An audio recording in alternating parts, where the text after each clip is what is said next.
Hello दोस्तों। I hope आप सब अच्छे होंगे, अपनी तैयारी अच्छे से कर रहे होंगे।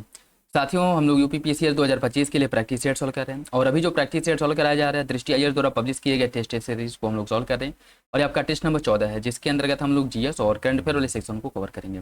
सबसे पहले आप सभी लोगों को नवरात्रि की बहुत बहुत शुभकामनाएं। माता रानी आप लोगों की मनोकामनाएं पूरी करें और आप लोगों की मेहनत को जो है वो मेहनत का जो फल है वो आप लोगों को ज़रूर दें। तो सभी लोग जो है नवरात्रि है, नवरात्रि में जो है माता रानी से के प्रार्थना करें कि आप लोगों की जो मेहनत है, आप लोग के द्वारा जो मेहनत किया जा रहा है उसका जो फल है वो आप लोगों को ज़रूर मिले। तो चलिए इसी के साथ वीडियो की शुरुआत करते हैं। बाकी ये जो वीडियो है आप लोगों का बाइलिंगुअल रहने वाला है, हिंदी और इंग्लिश दोनों लैंग्वेज में देखने को मिलेगा। तो जिस भी लैंग्वेज में आप लोग कंफर्टेबल हो प्रैक्टिस सेट को सॉल्व कर सकते हैं। और इसके लिए एक अलग प्लेलिस्ट बना दिया गया है जहाँ पे आपको यूपीपीसीएस प्रीलिम्स 2025 के नाम से प्लेलिस्ट मिल जाएगा और अब तक जो भी प्रैक्टिस सेट कराए गए हैं सारे प्रैक्टिस सेट वहाँ पे अवेलेबल मिल जाएंगे। तो इस वीडियो में हम लोग जो भी क्वेश्चन सॉल्व करेंगे कोशिश किया करें कि मेरे आंसर बताने से पहले आप लोग आंसर टिक किया करें और लास्ट में जरूर एनालिसिस कर लिया करें कि कितने क्वेश्चन सही हैं। और जिस भी क्वेश्चन में डाउट लगे कमेंट बॉक्स में कमेंट करके पूछ सकते हैं। देखिए, कल जो प्रैक्टिस सेट कराया गया था उसमें एक दो क्वेश्चन इसमें से जो एक्सप्लेनेशन थे, इसके जो आंसर थे वो गलत दिए थे और शायद मैंने गलत बता भी दिया था। ठीक है, तो उसे जो है कमेंट बॉक्स में पिन कर दिया गया था। कुछ लोग बताए थे कि हाँ, ये क्वेश्चंस जो आपने बताया है उसका आंसर गलत है, एक बार जरूर चेक कर ले। और मैंने चेक किया तो लगा कि हाँ, ये इसका जो आंसर है इसमें गलत दिया है। ठीक है, तो देखिए वैसे प्रैक्टिस सेट में कुछ क्वेश्चंस मिसप्रिंट की वजह से या फिर से बाई फॉल्स हो जाता है गलती, एक दो क्वेश्चन। ठीक है, तो उसमें आप लोग देखिए, अगर आप लोगों को लगता है कि क्वेश्चन गलत है, देखिए 150 क्वेश्चन सॉल्व कराना और उसमें जो है बाकी मैं अपनी तरफ से पूरी कोशिश करता हूँ कि कोई भी क्वेश्चन जो भी आपको जानकारी दी जा रही है वो बिल्कुल एक्यूरेट हो, सही हो। ठीक है, क्योंकि एक क्वेश्चन सिलेक्शन को रोक सकता है या फिर सिलेक्शन दिला सकता है। एक एक क्वेश्चन बहुत ज़्यादा इंपॉर्टेंट होते हैं, तो इसको मैं समझता हूँ बहुत अच्छे से और अपनी तरफ से पूरी कोशिश करता हूँ कि कोई भी क्वेश्चन चाहे वो इसका एक्सप्लेनेशन हो या फिर से आंसर हो गलत ना बताया जाए। ठीक है, और जो क्वेश्चंस कल गलत हुए थे उसको जो है कमेंट बॉक्स में पिन कर दिया गया है। ठीक है, तो उसे आप लोग जरूर देख लीजिएगा। चलिए इसी के साथ वीडियो की शुरुआत करते हैं। बाकी जो लोग पेड ग्रुप ज्वाइन करना चाहते हैं कर सकते हैं और अभी नवरात्रि स्पेशल ऑफर चल रहा है। अभी जो आपके पास 18-19 दिन बचे हैं, अब 18-19 दिन में जो आपके जीएस के इम्पोर्टेंट प्रैक्टिस सेट हैं और करंट अफेयर के प्रैक्टिस सेट वो आप लगा सकते हैं, बहुत अच्छे से लगा सकते हैं। और आपको 99 रुपये में वो पेड ग्रुप जो है प्रोवाइड कराया जा रहा है। तो जो लोग ज्वाइन करना चाहते हैं डिस्क्रिप्शन बॉक्स में लिंक मिल जाएगा, वहाँ से आकर के जानकारी ले सकते हैं, नहीं तो कमेंट बॉक्स में कमेंट करके पता कर सकते हैं। तो चलिए इसी के साथ वीडियो की शुरुआत करते हैं। क्वेश्चन नंबर फर्स्ट देखिए, सेल्यूकस निकेटर और चंद्रगुप्त मौर्य के बीच हस्ताक्षरित संधि के अनुसार निम्नलिखित में से कौन से क्षेत्र मौर्य साम्राज्य को सौंप दिए गए थे? अराकोसिया, गेडरोसिया और पैरोपमिसदाई। कौन सा विकल्प इसके बारे में सही होगा? इसका जो सही आंसर वो आपका डी हो जाएगा। तीनों विकल्प सही हैं, तीनों विकल्प सही हैं। देखिए, सेल्यूकस निकेटर और चंद्रगुप्त मौर्य के बीच जो युद्ध हुआ था, ठीक है, उसके बाद जो है संधि हुई और इस संधि के अनुसार अगर हम बात करें तो सेल्यूकस ने मौर्य साम्राज्य को कोई क्षेत्र सौंपे, मतलब बहुत सारे क्षेत्र सौंपे, जिसमें से अगर हम बात करें अराकोसिया है जो दक्षिण पूर्व अफगानिस्तान का कांधार वाले क्षेत्र, मतलब कह सकते हैं कि जो अराकोसिया है वर्तमान समय में अफगानिस्तान में स्थित है। ठीक है, अफगानिस्तान में स्थित है। उसके बाद आपका आता है गेडरोसिया जो दक्षिणी बलूचिस्तान में स्थित है। ठीक है, पारोपी समुदाय की बात करें तो ये भी अफगानिस्तान और भारतीय महाद्वीप के मध्यवर्ती क्षेत्र है। ठीक है, मतलब इसको कह सकते हैं कि ये भी वर्तमान समय में अफगानिस्तान में ही है। और बलूचिस्तान की बात करें, बलूचिस्तान आपको पता ही है। ठीक है, और इसके बदले में जो ये तीन क्षेत्र सेल्यूकस निकेटर ने चंद्रगुप्त मौर्य को दिए थे, चंद्रगुप्त मौर्य ने सेल्यूकस निकेटर को 500 हाथियां, 500 हाथी, 500 युद्ध हाथी जो हैं और उपकरण जो हथियार वगैरह हैं, यह सेल्यूकस निकेटर को भेंट किया था। और वह भेंट करने के साथ साथ जो आपका सेल्यूकस निकेटर है और चंद्रगुप्त मौर्य, ठीक है, चंद्रगुप्त मौर्य ने सेल्यूकस निकेटर की अगर हम बात करें तो इनके साथ एक वैवाहिक संबंध भी स्थापित किया गया था कि फ्यूचर में ऐसी कोई प्रतिद्वंद, ऐसे कोई युद्ध वगैरह न हो और दोनों के बीच रिश्ते जो है वह सही रहे। ठीक है, तो याद रखिएगा सही आंसर इसका डी हो जाएगा। यह तीनों क्षेत्र गेडरोसिया, अराकोशिया और पेरोपमिसदाई, ये तीनों क्षेत्र जो है सेल्यूकस निकेटर द्वारा चंद्रगुप्त मौर्य को दिया गया था। ऑप्शन डी हो जाएगा। निम्नलिखित में से कौन कौटिल्य द्वारा अर्थशास्त्र में वर्णित राज्य के 7 जो घटक है, जो सप्तांग है, उसके अंतर्गत नहीं आता है? स्वामी, वैद्य, मित्र या फिर कोष। कौन सा विकल्प इसके बारे में सही है? इसका जो सही आंसर है वो आपका हो जाएगा, इसका जो सही आंसर है इसमें कूट के हिसाब से बताना है और वो आपका सी हो जाएगा। ठीक है, वैद्य। वैध का उल्लेख कौटिल्य ने अपने अर्थशास्त्र में नहीं किया। कौटिल्य ने अपने अर्थशास्त्र में इसका उल्लेख किया है कि किसी भी राज्य को शक्तिशाली बनने के लिए राज्य के सप्तांग अंग होते हैं, मतलब 7 अंग होते हैं जो राज्य की उन्नति में, किसी भी देश की उन्नति में बहुत ज्यादा इंपॉर्टेंट रोल प्ले करते हैं। ठीक है, लेकिन इसमें वैध जो है वो शामिल नहीं है। इसमें कौन कौन शामिल था इसकी अगर हम बात करें तो स्वामी जो राजा होता है, अमात्य अर्थात मंत्री, जनपद क्षेत्र और उसके जो निवासी होते हैं, दुर्ग जो एक किलाबंद राजधानी है, कोष खजाना, दंड न्याय या सैन्य व्यवस्था, और मित्र अर्थात सहयोगी। और जो मित्र है अर्थात सहयोगी है, इसको राजा की आंख कही है कौटिल्य ने, इसको राजा की आंख कही है। ठीक है, इसका सही आंसर सी हो जाएगा। इसमें वैध का कोई जिक्र नहीं किया गया, सी इसका सही है। मौर्य काल के दौरान निम्नलिखित में से कौन सा अधिकारी जिला प्रशासन का समग्र प्रभारी होता था? युक्त, प्रादेशिक या फिर रज्जुक? कूट के हिसाब से बताइए इसका सही आंसर क्या होगा। इसका सही आंसर 3 हो जाएगा, ये तीनों विकल्प सही हैं। ठीक है, देखिए अगर हम बात करें जिला प्रदेश की, उसमें प्रादेशिक जिले का जो समग्र प्रभारी होता था प्रदेश मौर्य काल में, वह युक्त एक कनिष्ठ अधिकारी के रूप में कार्य करता था। मुख्य रूप से सचिव या प्रशासनिक क्षमता में शेष 2 की सहायता करता था। चौथे स्तंभ में उल्लेख मिलता है कि अशोक ने लोक कल्याण से संबंधित कुछ दायित्वों को पूरा करने के लिए रज्जुकों को स्वतंत्र प्राधिकार भी प्रदान किया था। और ये जो अधिकारी हैं कई प्रकार के कर्तव्यों के उत्तरदायी होते थे, जैसे भू सर्वेक्षण का मूल्यांकन करना, राजस्व संग्रह करना, जिलों का दौरा और निरीक्षण करना, विधि और व्यवस्था बनाए रखना। ठीक है, ये कार्य भी इसके द्वारा किया जाता था। और इन अधिकारियों का जो संपर्क होता था कुछ मामलों में प्रत्यक्ष रूप से राजा के साथ होता था, और इस स्वायत्तता के बावजूद प्रत्येक अधिकारी की शक्तियों और उत्तरदायित्वों को नियंत्रित करने के लिए नियंत्रण और संतुलन की व्यवस्थाएं भी करी गई थी। तो इसका जो सही आंसर है वो आपका डी हो जाएगा, याद रखिएगा। यह तीनों जो है जिला स्तर के अधिकारी थे जो मुख्य रूप से समग्र प्रभारी या प्रशासन नियंत्रण में महत्वपूर्ण योगदान देते थे, युक्त, प्रादेशिक और रज्जुक। ठीक है, सही आंसर डी हो जाएगा। पुष्यमित्र शुंग के संबंध में निम्नलिखित कथनों में से कौन सा विकल्प सही है? यह यवनों के साथ अपने संघर्ष के लिए जाना जाता है। उसने अपने शासनकाल के दौरान अश्वमेध यज्ञ किया था। कौन सा विकल्प इसके बारे में सही है? इसका सही आंसर सी हो जाएगा, दोनों विकल्प सही है। वह यवनों के साथ अपने संघर्ष के लिए जाना जाता है, बात बिल्कुल ठीक है। अगर इसकी मैं बात करूं, पुष्यमित्र शुंग के यवन जो बैक्टीरियाई अर्थात यूनानियाई शासक थे उनके साथ संघर्ष हुआ था, और इसका जो उल्लेख है वो पतंजलि ने अपने भाष्य में किया है। ठीक है, जो महाभाष्य है उसमें इसका उल्लेख किया गया है। उसके साथ साथ पुष्यमित्र शुंग ने अपने पौत्र जो वासुमित्र है, जिसे अग्निमित्र, जो अग्निमित्र का पुत्र है अर्थात पुष्यमित्र का पौत्र, ठीक है, उसको अश्वमेध यज्ञ के दौरान बलि की अश्व की रक्षा के लिए भी भेजा गया था। और इसकी भी हमें जानकारी मिलती है, जिससे ये पता चलता है कि पुष्यमित्र शुंग ने अपने शासन काल के दौरान 2 अश्वमेध यज्ञों का आयोजन भी करा था। ठीक है, ऑप्शन सी हो जाएगा। निम्नलिखित में से कौन सी उपाधि कुषाण शासकों ने ग्रहण करी थी? देवपुत्र, चक्रवर्ती, सोटर या फिर कैसर? इसका सही आंसर क्या हो जाएगा? और कूट के हिसाब से आपको सही आंसर का चयन करना है। इसका जो सही आंसर है वो हो जाएगा ऑप्शन डी। ये सभी उपाधियां जो इनके द्वारा धारण करी गई थी। ठीक है, जो कुषाण शासक है वह देवपुत्र, चक्रवर्ती, सोटर और कैसर, ठीक है, ये सभी उपाधियां जो है धारण करते थे। ठीक है, बाकी कुषाण हिजूची से संबंधित थे, जो कि एक खानाबदोश समूह था जिसका निवास हुआन जो आपका डुआन हुआंग अर्थात चाइना का जो समीपवर्ती क्षेत्र है उसे माना जाता है। ठीक है, और यहाँ से यह भारत में मूव किए थे। ठीक, कुषाण साम्राज्य का जो ज़्यादातर क्षेत्रीय विस्तार हो कनिष्क के समय में देखने को मिला है। और 78 ईस्वी में एक जो कनिष्क संवत की, जो शक संवत की शुरुआत है, उसकी शुरुआत भी करी गई थी। रबतक बैक्टीरिया जो अभिलेख है इससे जानकारी मिलती है कि कनिष्क के शासनकाल के दौरान कुषाण साम्राज्य गंगा यमुना घाटी में महत्वपूर्ण रूप से व्याप्त था, और जिसके अंतर्गत इसके जो क्षेत्र है उसमें साकेत, कौशाम्बी, पाटलिपुत्र और श्री चंपानगर जो है ये सभी आते थे। और उसके साथ साथ जो ब्राह्मी लिपि में अंकन मिलता है कि महाराजा धीराज, देवपुत्र, यह कनिष्क जो है यह उपाधियां धारण करता था।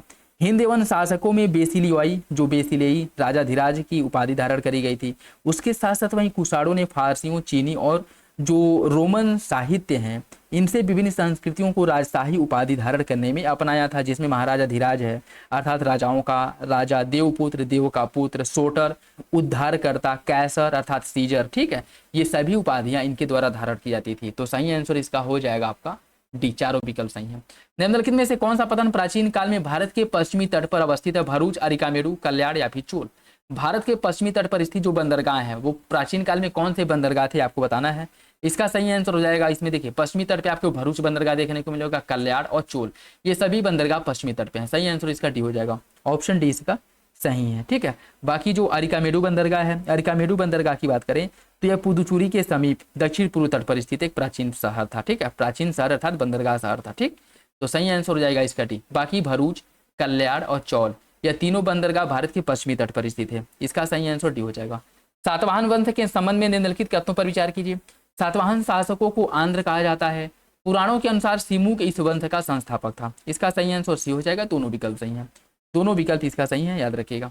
दक्षिणापथ के राजाओं के विरुद्ध समुद्रगुप्त के अभियान का वर्णन किस अभिलेख में मिलता है? दक्षिणापथ के विरुद्ध जो समुद्रगुप्त ने अभियान किया था, इसकी जानकारी हमें किस अभिलेख से प्राप्त होती है? इसकी जानकारी मिलती है इलाहाबाद के प्रशस्त लेख से। ऑप्शन बी हो जाएगा। इलाहाबाद के प्रशस्त लेख से इसकी जानकारी मिलती है, जिसकी रचना हरिसेठ द्वारा करी गई थी। इसकी रचना हरिसेठ ने करी थी, ये भी याद रखिएगा। हरिसेठ द्वारा इसकी रचना करी गई थी। ठीक है, हरिसेठ द्वारा। Option B. गुप्त काल के संबंध में निम्नलिखित कथनों पर विचार कीजिए। समुद्रगुप्त महाराजा धीराज की उपाधि धारण करने वाला पहला स्वतंत्र राजा था। चंद्रगुप्त द्वितीय ने शक शासक रुद्र सिंह तृतीय को पराजित कर उसके राज्य का अधिग्रहण कर लिया था। कौन सा विकल्प इसके बारे में सही है? इसका सही आंसर बी हो जाएगा। दूसरा सही है, पहला गलत है। पहला जो है गलत हो जाएगा। पहला गलत क्यों है?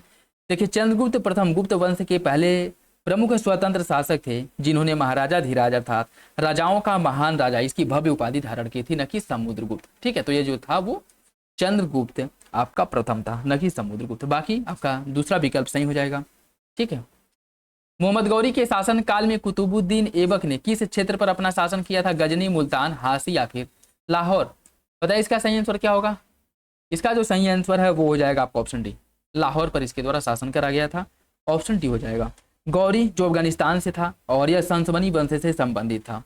यह प्रारंभ में गजनी वंश के अधीन था, लेकिन बाद में उन्होंने गजनी पर विजय प्राप्त कर लिया और भारत में मुल्तान पर आक्रमण किया, जो एक ऐसा क्षेत्र था जिस पर पूर्व में महमूद गजनवी ने आक्रमण किया था। ठीक है, और महमूद गजनवी हो गया मोहम्मद गौरी, यह दोनों ही तुरान और ईरान के प्राचीन कुलीन वंशों से होने का दावा करते थे। मतलब इनका मानना था कि ईरान के कुलीन वंश से संबंधित है।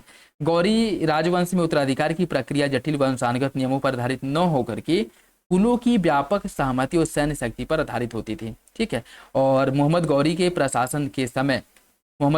प्रशासन के प्रमुख व्यक्तियों में से कुतुबुद्दीन ऐबक था, जो गौरी का शासक था, इसका पहले दास था और वह गौरी साम्राज्य के अधीन लाहौर के गवर्नर के रूप में इसने कार्य किया था।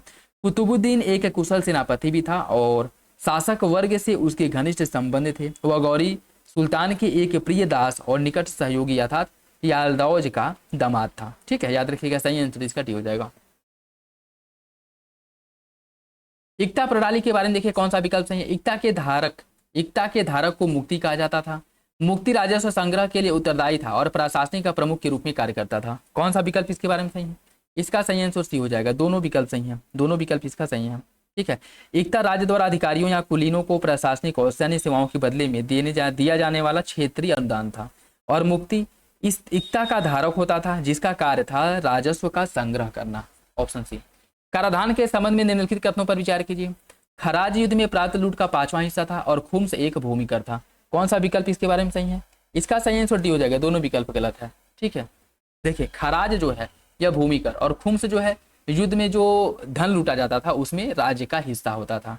ठीक है, देखिए, खुम्स की बात करें, खुम्स युद्ध के दौरान प्राप्त या खजानों में पाई गई लूट का 5वां हिस्सा होता था, जिसे राज्य को सौंपना पड़ता था। और जजिया गैर मुस्लिम व्यक्तियों से लिया जाने वाला कर था, जिसके बदले में उन्हें सुरक्षा सैन्य सेवा की गारंटी दी जाती थी। और खराज जो है, खराज एक भूमि कर था जो प्रारंभ में मुस्लिम व्यक्तियों से नहीं लिया जाता था, लेकिन बाद में इनसे भी वसूला जाने लगा। तो सही आंसर इसका डी हो जाएगा। दोनों विकल्प गलत है। बहमनी साम्राज्य के उत्तरवर्ती राज्यों के संबंध में कौन सा विकल्प इसमें से सही नहीं है?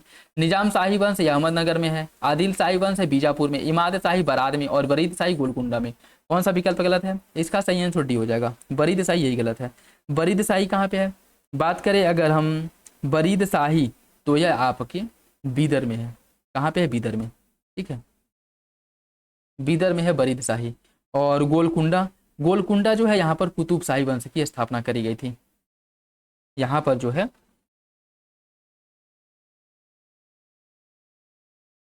कुतुब शाही वंश की स्थापना करी गई थी। तो सही आंसर डी हो जाएगा। फरनाओ नुनीज और डोमिगो पायस ने क्रमशः किसके शासनकाल के दौरान विजयनगर साम्राज्य की यात्रा की थी? देखिए, फरनाओ नुनीज की अगर हम बात करें, फरनाओ नुनीज आया था अच्युत राय के शासनकाल में और डोमिगो पायस आया था कृष्णदेव राय के शासनकाल में। तो अच्युत राय और कृष्णदेव राय के, फरनाओ नुनीज अच्युत और डोमिगो पायस कृष्णदेव। ऑप्शन बी इसका सही हो जाएगा। अकबर के प्रारंभिक शासन में बैरम खां किस पद पर नियुक्त था? दीवाने कुल, सद्र उस सुदूर वकील उस सल्तनत या फिर मीर बख्शी? इसका सही आंसर सी हो जाएगा, वह फिर उस सल्तनत, ऑप्शन सी हो जाएगा, इसका सही है। ठीक है, अकबर के प्रारंभिक शासनकाल में। मुगल भू राजस्व प्रशासन के संबंध में निम्नलिखित कथनों पर विचार कीजिए। खालसा भूमि को करोड़ी के प्रत्यक्ष प्रभार में रखा गया था। करोड़ी फसल कटाई के दौरान अन्य के दामों की निगरानी करता था और इसकी सूचना केंद्रीय प्रशासन को देता था। कौन सा विकल्प इसके बारे में सही है? इसका सही आंसर बी हो जाएगा, दूसरा सही है, पहला गलत है। दूसरा सही है, पहला गलत है। ठीक है, करोड़ी की बात करें, करोड़ी फसल कटाई के समय स्थानीय बाजारों में अन्य की कीमतों पर निगरानी रखता था और केंद्रीय प्रशासन को इसकी जानकारी देता था। ये बात बिल्कुल ठीक है। फसल की पैदावार और कीमतों में मौसमी उतार चढ़ाव को नियंत्रित करने के लिए यह जानकारी 5 वर्ष की अवधि में संकलित करता था। ठीक है, बाकी अगर हम बात करें खालिसा भूमि की, खालसा भूमि सीधे मुगल सम्राट के नियंत्रण में आती थी और वहीं से अनिवार्य रूप से करोड़ी के अधीन नहीं रखा जाता था। ठीक है, तो पहला आपका गलत हो जाएगा, दूसरा सही है। 1545 में शेरशाह सूरी की मृत्यु किस किले में आकस्मिक रूप से हुई थी? मतलब अचानक जो है इसकी मृत्यु हुई, किस किले में? इसका जो सही आंसर क्या हो जाएगा, देखिए कालिंजर किले में। जब यह मतलब कालिंजर किले को घेर लिए थे, वहां पे गोला फटने की वजह से इसकी मृत्यु हो गई थी 1545 में। ऑप्शन बी हो जाएगा। अकबर के प्रथम दक्कन अभियान का नेतृत्व किसने किया था? अकबर के प्रथम दक्कन अभियान का नेतृत्व करा गया था अब्दुल रहीम खान खाना द्वारा। ऑप्शन ए इसका सही हो जाएगा। ठीक है, ऑप्शन ए इसका सही हो जाएगा। 1698 में अंग्रेजी ईस्ट इंडिया कंपनी ने किन गांवों की जमींदारी का अधिकारों का क्रय किया था? इनके द्वारा जो जमींदारी सूतानाती, कोलिकाता और गोविंदपीर, इन तीनों को मिला करके कोलकाता का स्थापना किया गया था। ठीक है, कोलकाता का स्थापना किया गया था, ये भी याद रखिएगा। ठीक है, और इसे जो है 1698 ईस्वी में जमींदारी वसूली करने का अधिकार जो है इसका प्राप्त हो गया था कि इसको अंग्रेजी ईस्ट इंडिया कंपनी को। ठीक, ऑप्शन ए हो जाएगा, ऑप्शन ए इसका सही है। कोया विद्रोह के बारे में देखिए। विद्रोह का नेतृत्व तोमा डोरा ने किया था और यह विद्रोह वर्तमान आंध्र प्रदेश के गोदावरी क्षेत्र तक सीमित था। कौन सा विकल्प इसके बारे में सही होगा? कोया विद्रोह के बारे में पहला तो सही है कि यह विद्रोह का नेतृत्व तोमा डेरा ने किया था, ये बात बिल्कुल ठीक है, लेकिन दूसरा गलत हो जाएगा। दूसरा गलत क्यों है? कोया विद्रोह की बात करें तो यह जो है आपका कब हुआ था? कोया विद्रोह हुआ था 1879-80 में। 1879-80 में कोया विद्रोह हुआ था। ठीक है, और यह जो है आपके आंध्र प्रदेश नहीं, ओडिशा में है स्थित है। ठीक है, ओडिशा में स्थित, और वो भी ओडिशा के कोरापुट जो मलकानगिरी वाला क्षेत्र है वहां पे यह विद्रोह शुरू हुआ था। ऑप्शन ही सही हो जाएगा, ऑप्शन ही इसका सही है। राजा राम मोहन राय के बारे में देखिए। 1814 में कलकत्ता आगमन के बाद उन्होंने आत्मीय सभा की स्थापना करी। स्थानीय सभा में उनके लेखन और अनुवादों ने बंगाली भाषा के विकास में मदद की। कौन सा विकल्प इसके बारे में सही है? इसका जो सही आंसर है वो हो जाएगा आपका ऑप्शन सी, दोनों विकल्प सही है, दोनों विकल्प सही हो जाएगा। 1814 में कलकत्ता आगमन के बाद उनके द्वारा आत्मीय सभा की स्थापना करी गई थी। कब करी थी इन्होंने?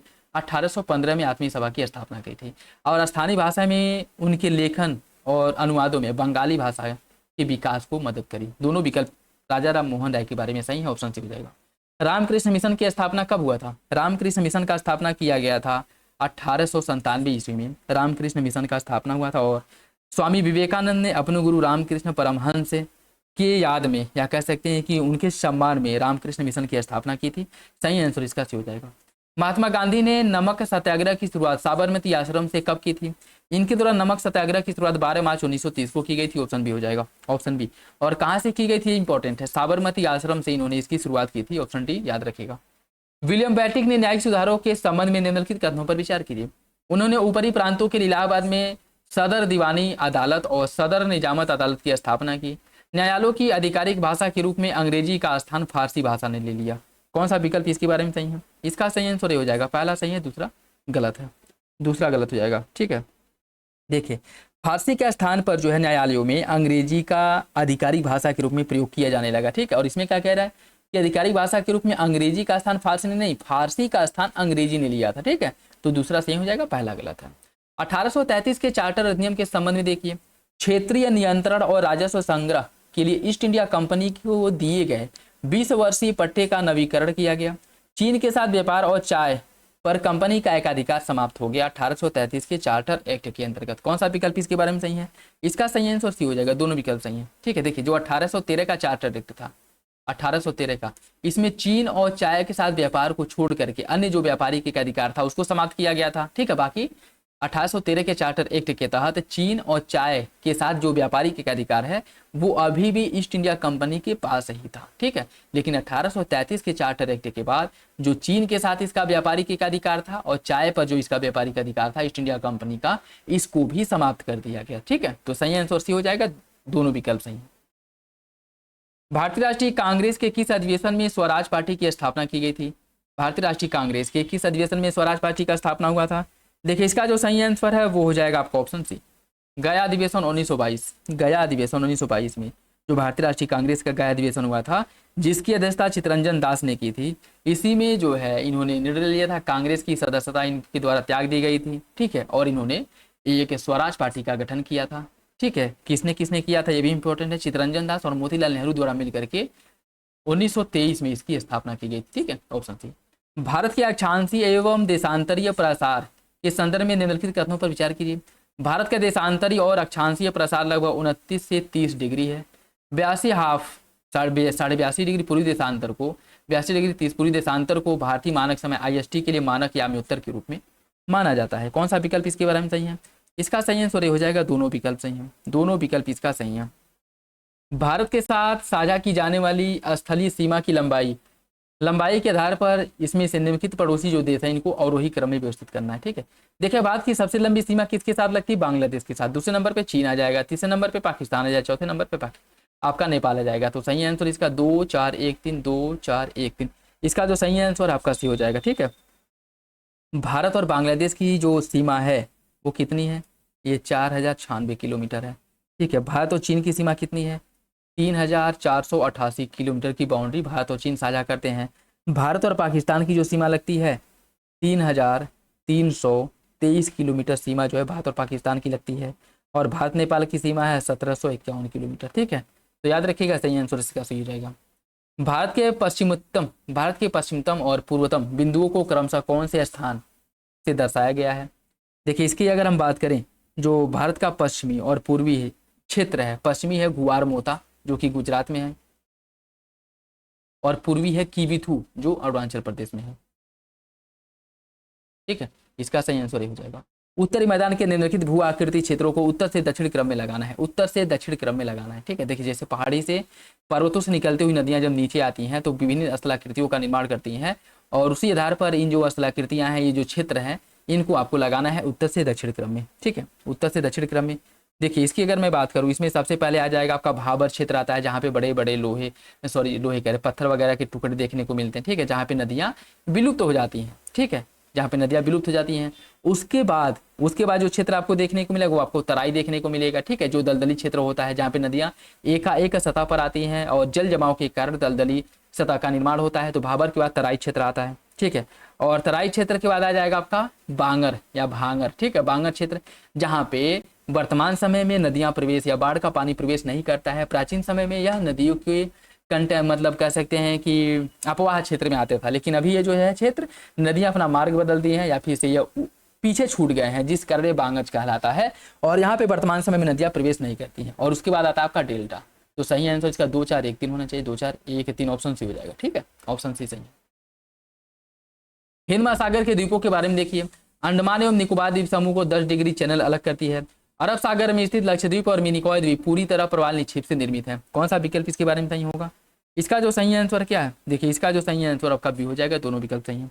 अंडमान एवं निकोबार द्वीप समूह को 10 डिग्री उत्तरी अक्षांश पर स्थित एक संकीर्ण जल संधि जिसे 10 डिग्री चैनल कहते हैं, यह अलग करती है। लक्षद्वीप और मिनिकॉय द्वीप जो अरब सागर में स्थित है, यह पूर्णतः प्रवाली द्वीप अर्थात एटॉल रीफ द्वारा निर्मित हुए हैं, ठीक है। और उसके अंतर्गत अगर हम बात करें तो लक्षद्वीप में कुल द्वीपों की संख्या अगर पूछ ले तो याद रखिएगा इसमें टोटल 36 द्वीप हैं, ठीक, टोटल 36 द्वीप हैं, जिसमें से 11 द्वीप पर जन आबादी है, अर्थात 11 द्वीप ऐसे हैं जिस पर आबादी पाई जाती है, मतलब लोग निवास करते हैं। बाकी जो द्वीप हैं उस पर लोग निवास नहीं करते हैं, ठीक है। तो सही आंसर इसका भी हो जाएगा, दोनों विकल्प सही हैं। सूची फर्स्ट को सूची सेकंड से सम्मिलित करना है, सूची फर्स्ट को सूची सेकंड से सम्मिलित करना है। इसमें कुछ दर्रे दिए गए हैं, पर्वतीय दर्रा, और यह किसको किसको जोड़ता है, कौन सा दर्रा कहाँ पे है, उसे सम्मिलित करना है, ठीक है। बात करें अगर हम रोहतांग दर्रा आपके हिमाचल प्रदेश में है, और यह कुल्लू को लाहौल स्पीति से जोड़ता है, ठीक है, कुल्लू को लाहौल स्पीति से जोड़ता है, और यह हिमाचल प्रदेश में स्थित है, ठीक। बनिहाल दर्रे की बात करें, बनिहाल दर्रा यह जम्मू कश्मीर में स्थित है, जम्मू कश्मीर में स्थित है बनिहाल दर्रा, और यह जो है जम्मू को श्रीनगर से जोड़ता है, जम्मू को श्रीनगर से जोड़ता है बनिहाल दर्रा। जोजिला दर्रा, जोजिला दर्रा जो है ये भी आपके कहाँ पे है, जम्मू कश्मीर में ही है, मतलब पश्चिमी हिमालय में, और यह श्रीनगर को लेह से जोड़ता है। जोजिला श्रीनगर को लेह से जोड़ता है। नाथुला दर्रा आपके सिक्किम में है, जो सिक्किम को तिब्बत से जोड़ता है। इसका जो सही आंसर है वो आपका हो जाएगा ऑप्शन ए, 3 4 2 1, ऑप्शन ए इसका सही है, ऑप्शन ए सही है, ऑप्शन ए इसका सही हो जाएगा। निम्नलिखित में से कौन सा युग में सही सुमिलित नहीं है, कौन सा युग में सही सुमिलित है? गिरिडीह झारखंड में है, कोरबा है छत्तीसगढ़ में, रानीगंज है पश्चिम बंगाल में, और सिगरौली है आंध्र प्रदेश में। कौन सा विकल्प इसमें से आपको बताना है गलत है, कौन सा विकल्प इसमें से गलत है आपको बताना है। देखिए इसका जो सही आंसर है वो आपका डी हो जाएगा, सिंगरौली। सिंगरौली कहाँ पे है? बात करें अगर सिंगरौली की तो यह जो है आपके आंध्र प्रदेश में नहीं है, ठीक है। सिंगरौली जो है यह मध्य प्रदेश में, ठीक है, मध्य प्रदेश में स्थित है सिंगरौली। बाकी विकल्प आपके सही है। काली मृदा नाइट्रोजन, फास्फोरस और जैविक पदार्थों से समृद्ध होती है। काली मृदा में स्वतः जुताई की प्रक्रिया का गुण पाया जाता है। कौन सा विकल्प इसके बारे में सही है? इसका जो सही आंसर है वो आपका हो जाएगा बी, दोनों विकल्प। एक सेकेंड, काली मृदा में नाइट्रोजन, फास्फोरस और जैविक पदार्थों की प्रचुरता पाई जाती है, और काली मृदा में स्वतः जुताई की प्रक्रिया का गुण पाया जाता है। इसका जो सही आंसर है क्वेश्चन नंबर 34 का पहला गलत है, दूसरा सही। काली मृदा की अगर मैं बात करूं, देखिए काली मृदा जो है जिसे रेगुड़ मृदा या काली कपासी मृदा के नाम से जाना जाता है, जो मुख्य रूप से इसका जो विस्तार है वो आपके महाराष्ट्र वाला क्षेत्र हो गया, मध्य प्रदेश, गुजरात, तमिलनाडु वाले क्षेत्र में पाई जाती है, ठीक है। और इसमें अगर देखिए तो रासायनिक दृष्टि से काली मृदा, इसमें चूना, लोहा, मैग्नीशियम, पोटास और एल्यूमिनियम यह मुख्य रूप से इसमें पाई जाती है, मतलब इससे जो है यह समृद्ध होती है। लेकिन इसमें नाइट्रोजन, फास्फोरस और जैविक पदार्थ जो है इसकी कमी पाई जाती है, बात बिल्कुल ठीक है।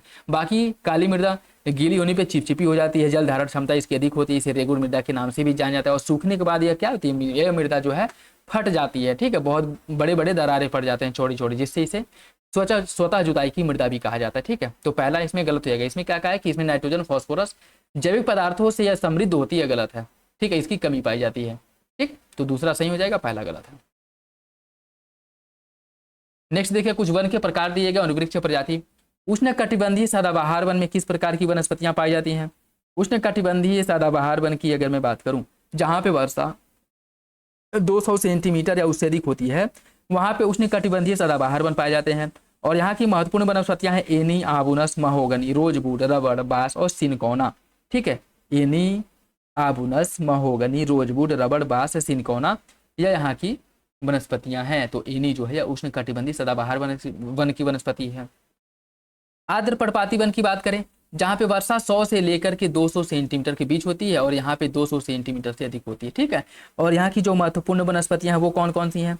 यहाँ की वनस्पतियां हैं शीशम, सागौन, महुआ, आंवला, कुसुम, अर्जुन, शॉल और बांस, ये भी यहाँ की महत्वपूर्ण वनस्पतियां हैं, ठीक है। तो आपका जो इसका हो जाएगा आपका कुसुम जो है यह आर्द्र पर्णपाती वन की वनस्पति है। उष्ण कटिबंधीय जो कंटकीय वन है, यहाँ की अगर मैं बात करूँ, यह वनस्पति कहाँ पाई जाती हैं, ठीक है। देखिए जहाँ पे वर्षा, कटीली वनस्पतियां या उष्ण कटिबंधीय कांटेदार वनस्पतियां वहाँ पे पाई जाती हैं जहाँ पे वर्षा 50 सेंटीमीटर से कम होती है।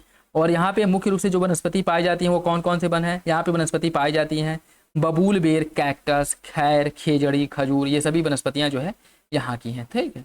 और बाकी पर्वतीय देवदार जो है पर्वतीय क्षेत्र में यहाँ की वनस्पति है, ठीक है। और पर्वतीय क्षेत्र में मुख्य रूप से सिल्वर फर, देवदार, स्प्रूस, रोडोडेड्रान, ठीक है, महोगनी, दालचीनी, ये सभी जो है देखने को मिलते हैं। तो सही आंसर इसका सी हो जाएगा 2 1 3 4, ठीक है। किस क्षेत्र में कितनी वर्षा होती, वर्षा की मात्रा भी याद रखिएगा, इंपॉर्टेंट है, इससे भी क्वेश्चन बन जाता है। हरित क्रांति के बारे में देखिए, नॉर्मन बोरलांग को वैश्विक स्तर पर हरित क्रांति का जनक के रूप में जाना जाता है, और उन्हें गेहूं की उपज जो हाइब्रिड गेहूं है अपने कार्य के लिए इन्हें नोबेल पुरस्कार दिया गया था। मतलब हाइब्रिड गेहूं का जो विकास किया था उसके लिए इन्हें नोबेल पुरस्कार दिया गया था। MS स्वामीनाथन ने भारत में HYV अर्थात हाइब्रिड बीज जो सीड है, बीजों की शुरुआत करने और हरित क्रांति का नेतृत्व करने में महत्वपूर्ण भूमिका निभाई थी। कौन सा विकल्प इसके बारे में सही है? इसका जो सही आंसर है, इसका जो सही आंसर सी हो जाएगा, दोनों विकल्प सही है, ठीक है। नॉर्मन बोरलांग, इन्होंने वैश्विक स्तर पर हरित क्रांति का क्या किया था, मतलब जनक माना जाता है। और भारत में अगर पूछ ले तो भारत में हरित क्रांति का जनक MS स्वामीनाथन को माना जाता है। दोनों विकल्प सही हो जाएगा। निम्नलिखित देशों को वैश्विक चाय उत्पादन में उनके योगदान के अवरोही क्रम में लगाना है। चाय उत्पादन में उनके अवरोही क्रम में लगाना है, ठीक है। देखिए इसकी अगर मैं बात करूं, अभी जो नवीनतम डाटा है उसके अकॉर्डिंग, नवीनतम जो डाटा है आपका उसके अकॉर्डिंग चाय का जो उत्पादन है, चाय के उत्पादन में केन्या आपका पहले नंबर पे है, भारत चाय उत्पादन में दूसरे नंबर पे आ गया है। ठीक है, भारत जो है चाय उत्पादन में आ गया है दूसरे नंबर पे। ठीक है, उसकी जो कि इसमें कोई सा विकल्प आपको देखने को मिलेगा। तीसरे नंबर पे जो है श्रीलंका है और चाइना शायद चौथे नंबर पे। ठीक है, बाकी आप लोग कमेंट बॉक्स में बताइएगा यही सही है। ठीक है, केन्या चाय के उत्पादन में पहले नंबर पे आ गया है, भारत दूसरे नंबर पे। ठीक, तो इसमें से कोई विकल्प आपको देखने को नहीं मिलेगा। ठीक है, यह नवीनतम डाटा जो आया है एग्रीकल्चर का उसके अकॉर्डिंग है। तो नेक्स्ट देखिए, निम्नलिखित में से कौन सा राज्य भारत में लौह अयस्कों का सबसे बड़ा उत्पादक है? कौन सा राज्य भारत में लौह अयस्क का सबसे बड़ा उत्पादक है? इसका जो सही आंसर क्या होगा? इसका सही आंसर सी हो जाएगा। लौह अयस्क का भारत में सबसे बड़ा उत्पादक है उड़ीसा। ठीक है, उड़ीसा है, याद रखिएगा। और इंडियन मिनरल्स बुक जो आपका 2021 है उसके अकॉर्डिंग ये डाटा है, ऑप्शन सी। ठीक, निम्नलिखित में से कौन सा युग्म क्षेत्र और संबंधित प्रमुख जनजातीय समुदायों के बारे में गलत है? पश्चिमी क्षेत्र में भील, मेड़ा और वारली जनजातियां रहती हैं। मध्य क्षेत्र में मुंडा, उराव, संथाल। दक्षिणी क्षेत्र में लेपचा, गरसिया या गिरिसिया और चेचू। उत्तरी क्षेत्र में भोटिया, गद्दी और राजी। कौन सा विकल्प इसमें से गलत है? इसका जो सही आंसर सी हो जाएगा, ऑप्शन सी, दक्षिणी क्षेत्र यह गलत है। ठीक है, दक्षिणी क्षेत्र की जनजातियां कौन सी हैं? दक्षिणी क्षेत्र में जो है जनजातियां पाई जाती हैं इरूला, टोडा, बड़गा, पालयन और चोला नायकर। चोला नायकन ये दक्षिणी क्षेत्र की जनजातियां हैं। ठीक है, बाकी जो आपका ये आपका जो लेपचा, गिरिसिया और चेंचू जनजातियां हैं यह दक्षिण क्षेत्र में नहीं बल्कि यह मध्य क्षेत्र की जनजातियां हैं। ठीक है, मध्य क्षेत्र की जनजातियां हैं और दक्षिण क्षेत्र की जनजाति नहीं, ऑप्शन सी हो जाएगा। कैगीन, तमराई, लडांग, चेना। कैगीन, तमराई, लडांग, चेना, इससे तात्पर्य क्या है? इसकी अगर मैं बात करूं तो यो हाल ही में तटीय क्षेत्रों में आने वाले उसमें कठिन मानसून के नाम है, या फिर इसे झूम स्थानांतरित कृषि की पारंपरिक पद्धति है, कदन की वे किस्में जो अत्यधिक जल प्रतिरोधी होती हैं। क्या विकल्प इसका सही होगा? देखिए, इसका जो सही आंसर आपका ए हो जाएगा। ये सभी जो है स्थानांतरित कृषि के नाम है। ठीक है, जैसे कैगिन कहाँ पे कहा जाता है? कैगिन कहा जाता है स्थानांतरित कृषि को, कहाँ पे? फिलीपींस में स्थानांतरित कृषि को कहा जाता है कैगिन। ठीक है, फिलीपींस में कहा जाता है, याद रखिएगा। फिलीपींस में इसे कैगिन कहते हैं। तमराई कहते हैं, कहाँ पे कहते हैं? तमराई जो कहा जाता है थाईलैंड में, थाईलैंड में इसे तमराई कहा जाता है। लडांग, लडांग जो है ये कहा जाता है मलेशिया में, मलेशिया हो गया, इंडोनेशिया हो गया, यहाँ पे इसे लडांग कहा जाता है। ठीक है, ठीक, और इसके साथ साथ आपका चेना है। चेना की अगर मैं बात करूं, चेना ये श्रीलंका में इसको चेना कहा जाता है, ये भी याद रखिएगा। ठीक है, ये सभी जो है स्थानांतरित कृषियां हैं। ठीक, स्थानांतरित कृषि जो है उसके नाम है। विश्व में प्राकृतिक रबड़ का सबसे बड़ा उत्पादक कौन है? वैश्विक स्तर पे प्राकृतिक रबड़ का सबसे बड़ा जो उत्पादक है वो थाईलैंड है। ठीक है, थाईलैंड है, ऑप्शन बी हो जाएगा। ठीक, ऑप्शन बी इसका सही है। निम्नलिखित फसलों पर विचार कीजिए। सरसों, कपास, मूंगफली और चना, उपयुक्त में से कौन रबी की फसलें हैं? कौन सी इसमें से रबी की फसलें हैं? देखिए, इसमें से सरसों और चना ये दोनों रबी की फसल है, ऑप्शन बी इसका सही है। बाकी जो आपकी फसलें दी गई हैं वो खरीफ की फसलें हैं। निम्नलिखित में से कौन सी एक शीत महासागरीय जलधारा है? कौन सी इसमें से शीत महासागरीय जलधारा है? जो लेब्राडोर जलधारा है या ठंडी जलधारा है। बाकी क्यूरियोसिवो, ब्राजील और अगुलहास ये सभी जो है गर्म जलधारा है, लेब्राडोर ठंडी जलधारा है। निम्नलिखित में से कौन सा मरुस्थल सामान्यतः मरुस्थलीय क्षेत्रों में पवन द्वारा निर्मित होता है? सर्क, मोरेन, यारडांग या फिर ड्रमलिन। इसका सही आंसर बी हो जाएगा, यारडांग। यारडांग का निर्माण मरुस्थलीय क्षेत्रों में पवन द्वारा होता है, ऑप्शन बी सही हो जाएगा। पृथ्वी के वायुमंडलीय परतों के संदर्भ में देखिए, क्षोभ मंडल में पृथ्वी की ओजोन परत का सर्वाधिक संकेंद्रण पाया जाता है। क्षोभ मंडल की ऊंचाई ध्रुवों पर कम और विषुवत रेखा पर अधिक देखने को मिलता है। कौन सा विकल्प इसका सही है? इसका जो सही आंसर क्या होगा? देखिए, इसका जो सही आंसर ए हो जाएगा। दूसरा सही है, पहला गलत है। क्षोभ मंडल में पृथ्वी की ओजोन परत का सर्वाधिक संकेंद्रण पाया जाता है, यह गलत है। ओजोन मंडल का सर्वाधिक, ओजोन परत का सर्वाधिक संकेंद्रण जो पाया जाता है वो कहाँ पाया जाता है? देखिए, इसका जो सर्वाधिक संकेंद्रण है वो पाया जाता है समताप मंडल में, समताप मंडल में। शंकुधारी वन मुख्य रूप से निम्नलिखित में से किस क्षेत्रों में पाए जाते हैं? शंकुधारी वन ज्यादातर उत्तरी अमेरिका, यूरोप, एशिया के जो अधोध्रुवी मतलब उपध्रुवी क्षेत्र है वहां पे पाए जाते हैं, ऑप्शन से हो जाएगा। ब्लैक होल के बारे में देखिए, यह अंतरिक्ष का ऐसा क्षेत्र है जहां गुरुत्वाकर्षण इतना प्रबल होता है कि प्रकाश भी उससे मुक्त नहीं रहता। ब्लैक होल की इवेंट होराइजन वह सीमा है जिसके पार कुछ भी उसके गुरुत्वाकर्षण से बाहर नहीं निकल सकता। कौन सा विकल्प इसके बारे में सही है? इसका जो सही आंसर वो सी हो जाएगा, दोनों विकल्प सही है, ऑप्शन सी। निम्नलिखित में से किस देश से मकर रेखा नहीं गुजरती है? चिली, पेरू, बोत्सवाना या फिर मेडागास्कर। कौन सा विकल्प इसमें से सही है? इसका जो सही आंसर क्या हो जाएगा? इसका सही आंसर ऑप्शन सी, पेरू से होकर के नहीं गुजरती है। ठीक है, बाकी चिली, अर्जेंटीना, ब्राजील, बोत्सवाना और आपका मेडागास्कर यहाँ से होकर के गुजरती है, तो सही आंसर सी हो जाएगा। ग्रीनविच जीरो देशांतर पर दोपहर 12 बजे हैं, तब 90 डिग्री पूर्वी देशांतर पर स्थित थिम्पू भूटान में यहाँ का स्थानीय समय क्या होगा, ये आपको बताना है। देखिए 12 बजा है तो 15 डिग्री पे 1 घंटे का अंतर होता है, ठीक है। 15 डिग्री आप पूर्व जाएं या फिर पश्चिम जाएं, आपको 1 घंटे का अंतर देखने को मिलेगा, तो 90 है, ठीक है। तो आपका जो है कितना देखने को मिलेगा बताइए। देखिए इसमें अगर मैं बात करूं तो यहाँ पे आपको 6 अपराहन देखने को मिलेगा, ठीक है, 6 अपराहन। ऑप्शन सी इसका सही हो जाएगा, ठीक, ऑप्शन सी सही हो जाएगा, ठीक है। और इसमें अगर मैं बात करूं, जो ग्रीनविच से पूर्व की ओर प्रत्येक डिग्री पर समय 4 मिनट बढ़ जाता है, प्रत्येक डिग्री जाएंगे तो 4 मिनट बढ़ेगा, और 15 डिग्री पे 1 घंटा बढ़ जाता है, ठीक है, याद रखिएगा। और यह जो गणना की जाती है यह आपके बस इसी के अकॉर्डिंग की जाती है, उससे आप मिला सकते हैं कि जैसे ग्रीनविच है और क्यों कोई भी देश इस ग्रीनविच के पूर्व में स्थित है या फिर पश्चिम में स्थित है, और कितना डिग्री दिया हुआ है, ठीक है, कितना डिग्री पूछा है, उससे आप जो है जो डिग्री दिया गया है इसे आप 15 से वो करेंगे तो पता चल जाएगा। नहीं तो फिर जो 90 डिग्री है, 1 डिग्री में आपका 4 मिनट होता है, 1 डिग्री बराबर होता है 4 मिनट, 4 मिनट, इससे आप वो निकाल सकते हैं, ठीक है। अगर ऐसे क्वेश्चन आए तो याद रखिएगा, ठीक, 6 घंटा प्रहान होगा, मतलब 6 बजेगा। निम्नलिखित में से कौन सी पर्वत श्रृंखला विश्व की सबसे लंबी पर्वत श्रृंखला है, सबसे लंबी पर्वत श्रृंखला पूछा है, ठीक है। अगर रुचि पूछता था क्या होता तो हिमालय हो जाता, ठीक, यहाँ पे लंबी पूछा है तो एंटीज हो जाएगा, ऑप्शन बी इसका सही है, ठीक है। इसकी कुल लंबाई 6900 है, 6900 किलोमीटर है, ठीक, ऑप्शन बी। निम्नलिखित में से कौन सा युग्म अंतर्राष्ट्रीय सीमा रेखा से सही सुमिलित नहीं है, डूरंड रेखा भारत पाकिस्तान के बीच में है, सॉरी पाकिस्तान अफगानिस्तान के बीच में, मैकमोहन भारत और चाइना के बीच में, मैगिनोट रेखा है फ्रांस और बेल्जियम के बीच में, 38वीं डिग्री समानांतर रेखा उत्तरी कोरिया दक्षिण कोरिया के बीच में। कौन सा विकल्प इसके बारे में गलत है, इसका जो सही आंसर है सी हो जाएगा, मैगिनोट रेखा। मैगिनोट रेखा जो है जब फ्रांस और जर्मनी के बीच में है, न कि बेल्जियम के, तो सी गलत है। कील नहर निम्नलिखित में से किन दो महासागरों को जोड़ती है, कील नहर किन दो महासागर को जोड़ती है, यह जोड़ती है उत्तरी सागर को बाल्टिक सागर से, ऑप्शन सी हो जाएगा, उत्तरी सागर को बाल्टिक सागर से जोड़ती है। निम्नलिखित कथनों पर विचार कीजिए।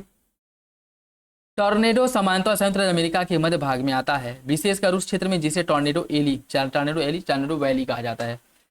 साफिर सिम्पसन स्केल का उपयोग टॉर्नेडो की तीव्रता मापने के लिए किया जाता है, जो वायु की गति और संभावित क्षति पर आधारित होता है। कौन सा विकल्प इसके बारे में सही है, इसका सही आंसर ये हो जाएगा, पहला आपका सही है, दूसरा गलत है, ठीक है, दूसरा गलत हो जाएगा। क्यों, क्योंकि अगर मैं बात करूँ साफिर सिम्पसन स्केल जो है यह हरिकेन, ठीक है, हरिकेन अर्थात जो आपका टाइफून मतलब जो तूफान हो गया, ठीक है, भूकंप हो गया, इसको मापा जाता है इससे, ठीक है। साफिर सिम्पसन स्केल से हरिकेन विंडो स्केल का उपयोग करके चक्रवात की तीव्रता मापी जाती है, और जो आपका टॉर्नेडो है इसको मापा जाता है फुजीटा स्केल से, ठीक है, इसको फुजीटा स्केल से मापा जाता है, याद रखिएगा, ठीक, ऑप्शन ए सही हो जाएगा।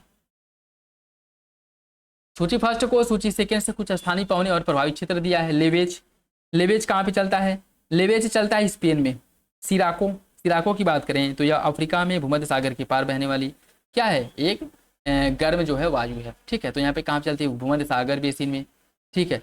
और जोंडा जो है यह कहाँ पे चलता है, जोंडा चलता है आपके एंडीज की पूर्वी ढाल पर, और बुरान चलता है मध्य एशिया और रूस वाले क्षेत्र में। इसका सही आंसर हो जाएगा आपका ऑप्शन है 2, 3, 4, 1।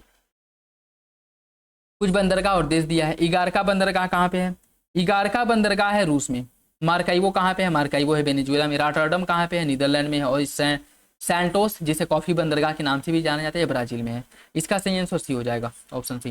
निम्नलिखित में से किसने पारिस्थितिकी शब्द का सृजन किया था, पारिस्थितिकी शब्द का सृजन किसके द्वारा करा गया था, पारिस्थितिकी शब्द का सृजन किया था अर्नेस्ट हैकल ने, ऑप्शन सी हो जाएगा, अर्नेस्ट हैकल ने, ठीक है। और इनके द्वारा जो पारिस्थितिकी शब्द का प्रयोग किया गया था 1866 में किया गया था, ये भी याद रखिएगा, 1866 में। शैवाल प्रस्फुटन मुख्य रूप से उन जल क्षेत्रों में पोषक तत्वों और विशेष रूप से नाइट्रोजन और फास्फोरस की अधिकता के कारण होता है। और जल सुपोषण जल क्षेत्रों में ऑक्सीजन की मात्रा में सुधार करता है, जिससे जलीय जैव विविधता को बढ़ावा मिलता है। कौन सा विकल्प इसके बारे में सही है, इसका जो सही आंसर है वो आपका सी हो जाएगा, पहला सही दूसरा गलत है। सुपोषण की स्थिति जब जलीय क्षेत्र में ऑक्सीजन की मात्रा कम हो जाती है, ठीक है। और ऑक्सीजन की मात्रा क्यों कम होती है, क्योंकि जो शैवाल प्रस्फुटन होता है, जो रासायनिक खरपतवार नाशक हो गया, या फिर रासायनिक जो कीटनाशक वगैरह खाद वगैरह हैं, ये जलीय क्षेत्रों में नदी वगैरह जो सब ये आपके तालाब वगैरह में जाते हैं, तो वहाँ पे इनका जो शैवाल वगैरह है इनकी संख्या बहुत अधिक बढ़ जाती है, जिससे ऑक्सीजन बहुत ज़्यादा अब्जॉर्व कर लेते हैं और ऑक्सीजन नीचे जो जलीय जीव होते हैं उनको ऑक्सीजन मिल नहीं पाता और ये एक समय के बाद मरने लगते हैं। इसको सुपोषण की घटना कहते हैं, ठीक है। और इसे कहा जाता है शैवाल का प्रस्फोटन, ठीक है। दोनों विकल्प नहीं, मतलब एक बस सही है, ठीक है। कौन सा पहला सही दूसरा गलत है। इसमें क्या कह रहा है कि जल सुपोषण जल क्षेत्र में ऑक्सीजन की मात्रा में सुधार नहीं करता है, सुधार नहीं होता है, ठीक है, इसमें कमी हो जाता है, ठीक है। तो दूसरा गलत है और इससे जैव विविधता को बढ़ावा नहीं मिलता है, जैव विविधता की हानि होती है सुपोषण के कंडीशन में। कुछ राष्ट्रीय उद्यान और कौन इसमें से प्रमुख रूप से संबंधित प्रजातियां हैं, जैसे दाचिकाम जो आपके जम्मू कश्मीर में, यहाँ पे एशियाई शेर पाए जाते हैं। गिर जो आपके गुजरात में, यहाँ पे हंगुल पाए जाते हैं। काजीरंगा असम यहाँ भारतीय गंडे के लिए फेमस है और एराविकुलम राष्ट्रीय उद्यान नीलगिरी ताहर के लिए। इन सभी को आपको क्रम से लगाना है, इन सभी को क्रम से लगाना है और इसका सही आंसर 2, 1, 3, 4 दाचिकाम हंगुल के लिए, गिर एशियाई शेर के लिए, ठीक है। और काजीरंगा एक जो एक सिंग वाला गैंडा है और एराविकुलम नीलगिरी ताहर, ऑप्शन ए सही।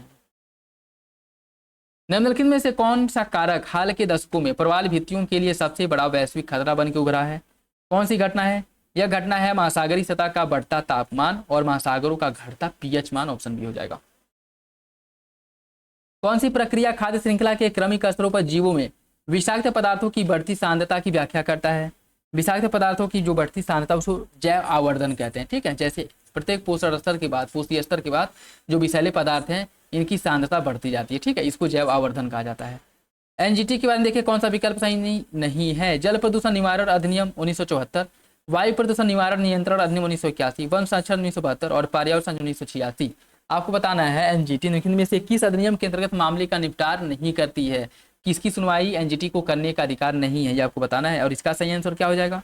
इसका जो सही आंसर है वो आपका सी है। वन्य जीव संरक्षण अधिनियम 1972 के अंतर्गत जो मामले आते हैं उसकी सुनवाई एनजीटी नहीं कर सकती। बाकी जल प्रदूषण निवारण नियंत्रण अधिनियम 1974, वायु प्रदूषण निवारण नियंत्रण अधिनियम 1981, पर्यावरण संरक्षण 1986, इन सबसे रिलेटेड मामले की सुनवाई कर सकता है, तो सी हो जाएगा। पौधों के संवहनी उत्तक के बारे में देखिए, पौधों के संवहनी उत्तक के बारे में, जाइलम जड़ों और पत्तियों के बीच द्विदिशीय रूप से जल और खनिजों का परिवहन करता है, जबकि फ्लोएम केवल जड़ों से पत्तियों तक भोजन का परिवहन करता है।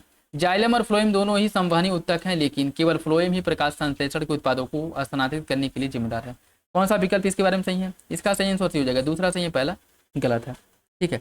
जाइलम की बात करें तो जाइलम केवल जड़ों से पत्तियों की ओर जल और खनिजों का परिवहन करता है, यह द्विदिशीय नहीं होता है, ठीक। दूसरी ओर फ्लोएम जो है यह भोजन को पत्तियों से अन्य भागों तक पहुंचाने का कार्य करता है, तो सही आंसर इसका क्या हो जाएगा सी। निम्नलिखित में से कौन सा कथन पादप और प्राणी कोशिकाओं के संबंध में सही है। पादप कोशिकाओं में तारकाएं उपस्थित होता है परंतु लवक अनुपस्थित होता है। प्राणी कोशिकाओं में तारकाएं उपस्थित होता है परंतु लवक मौजूद होता है। कौन सा विकल्प इसके बारे में सही है। इसका जो सही आंसर आपका डी हो जाएगा, दोनों विकल्प गलत है, ठीक है, दोनों विकल्प गलत है। पादप कोशिकाओं में तारकाएं उपस्थित होता है परंतु लवक अनुपस्थित होता है और प्राणी कोशिकाओं में तारकाएं उपस्थित होता है परंतु लवक मौजूद होता है, ये दोनों गलत हैं, ठीक है, दोनों गलत हैं, ठीक। तारक काय की बात करें तो पादप कोशिकाओं में तारक काय जो है यह अनुपस्थित होता है और प्राणी कोशिकाओं में यह उपस्थित होता है, ठीक है। सही आंसर इसका क्या हो जाएगा डी। और लवक की बात करें, लवक पादप कोशिका में अनुपस्थित होता है और प्राणी कोशिका में लवक क्या होता है, उपस्थित होता है, ठीक है। निम्नलिखित में से कौन सा उपस्थानिक मूलों वाले पौधों का उदाहरण नहीं है। मनी प्लांट, बरगद, बांस या फिर सरसों। कौन सा विकल्प इसका सही है। इसका जो सही आंसर डी हो जाएगा, सरसों, ठीक है, सरसों। देखिए जो उपस्थानिक मूल के पौधे होते हैं यह मूलतः सीरा के अतिरिक्त पौधे के किसी भी भाग से उत्पन्न हो सकते हैं और यह वायवी या भूमिगत हो सकते हैं और विभिन्न भागों से उद्गमित हो सकते हैं, जैसे कि नोड, ठीक है, जैसे आपका मनी प्लांट हो गया, बांस हो गया। तने की कटिंग से भी उत्पन्न हो सकते हैं, जैसे आपका गुलाब हो गया। वृक्ष की शाखाओं से भी उत्पन्न होते हैं, जैसे कि बरगद हो गया, ठीक है। बाकी जो मूसला जड़ होते हैं, मूसला मूल होते हैं, यह हम प्राथमिक मूल होते हैं जो मूलतः सिरे से निकलते हैं और ये आमतौर पर भूमिगत रूप से बढ़ते हैं और विभिन्न पार्श्व शाखाएं उत्पन्न करते हैं, जैसे आपका सूरजमुखी, सरसों, गाजर और आम हो गया, ठीक है। इसका सही आंसर डी हो जाएगा। निम्नलिखित में से कौन आभासी फल का उदाहरण नहीं है। कौन आभासी फल का उदाहरण नहीं है। इसका सही आंसर सी है, आम। आम आभासी फल नहीं है, ठीक है, ठीक। विभिन्न प्रकार के विलयनों में कोशिकाओं के व्यवहार के संदर्भ में देखिए कौन सा विकल्प सही है। समय परासारी विलयन में कोशिका से जल का प्रवेश या निकास नहीं होता है। अल्परासारी विलयन में जल अंतःपरासरक के माध्यम से कोशिका में प्रवेश करता है जिससे शोथ हो जाता है। अति परासारी विलयन में जल कोशिका से बाह्य परासरण के माध्यम से बाहर निकलता है जिससे जीवद्रव्य संकुचित हो जाता है। कौन सा विकल्प इसके बारे में सही है? फूड के हिसाब से आपको सही आंसर का चयन करना है और इसका जो सही आंसर आपका डी हो जाएगा। तीनों विकल्प सही है, ठीक है, तीनों विकल्प सही हो जाएगा। पौधों में बिंदुस्राव के बारे में देखिए, यह समांतर रात्रि या प्रातः काल में निम्न तापमान पर विशेष रंध्रों जिन्हें जलरंध्र कहा जाता है इसके माध्यम से घटित होता है। और बिंदुस्राव में रंध्रों के माध्यम से वाष्प के रूप में जल नष्ट हो जाता है। कौन सा विकल्प इसके बारे में सही है? इसका जो सही आंसर ए हो जाएगा। पहला गलत है, दूसरा सही है, ठीक है, दूसरा, पहला जो है आपका सही है, दूसरा गलत हो जाएगा। निम्नलिखित में से कौन प्राकृतिक बहुलक का उदाहरण नहीं है? कौन इसमें से प्राकृतिक बहुलक का उदाहरण नहीं है? वो आपका नायलॉन है। नायलॉन प्राकृतिक बहुलक नहीं, बाकी स्टार्च, सेलुलोज और प्रोटीन ये तीनों प्राकृतिक बहुलक हैं। भारत में कृंतकनाशी विषाक्तता के लिए सबसे अधिक सामान्य कारक निम्नलिखित में से किस श्रेणी से संबंधित है? यह संबंधित है फास्फाइड से। ऑप्शन हो जाएगा, ठीक है, फास्फाइड। निम्नलिखित में से कौन सा एंटासिड के रूप में उपयोग नहीं किया जाता है? किसका उपयोग एंटासिड के रूप में नहीं किया जाता है? यह आपका अमोनियम क्लोराइड है, इसका उपयोग एंटासिड के रूप में नहीं होता है। बाकी एल्यूमिनियम हाइड्रोक्साइड, मैग्नीशियम ट्राईसिलिकेट और सोडियम बाइकार्बोनेट इन सभी का उपयोग जो है एंटासिड के रूप में किया जाता है। वैद्युत रासायनिक सेल के बारे में देखिए, कौन सा विकल्प सही है? फैराडे सेल एक बाह्य शक्ति स्रोत के माध्यम से विद्युत ऊर्जा को रासायनिक ऊर्जा में परिवर्तित करता है। गैल्वेनिक सेल स्वतः रेडॉक्स अभिक्रियाओं के माध्यम से रासायनिक ऊर्जा को विद्युत ऊर्जा में परिवर्तित करता है। कौन सा विकल्प इसके बारे में सही है? इसका सही आंसर सी हो जाएगा। दोनों विकल्प सही है, दोनों विकल्प इसका सही है। टिंडल प्रभाव के बारे में देखिए, कोलाइडल कणों द्वारा प्रकाश का प्रकीर्णन, समतल सतह से प्रकाश का परावर्तन, प्रिज्म के माध्यम से प्रकाश का अपवर्तन और निर्वात में गैसों का विसरण, कौन इसमें से टिंडल प्रभाव उत्पन्न करता है? इसका सही आंसर ए है, कोलाइड कणों द्वारा प्रकाश का प्रकीर्णन, यह टिंडल प्रभाव का उदाहरण है। ऑप्शन ए हो जाएगा। निम्नलिखित में से कौन सा मानव पोषण में शामिल प्रक्रियाओं का सही अनुक्रम है? स्वांगीकरण, निष्कासन, अवशोषण, पाचन और अंतर्ग्रहण।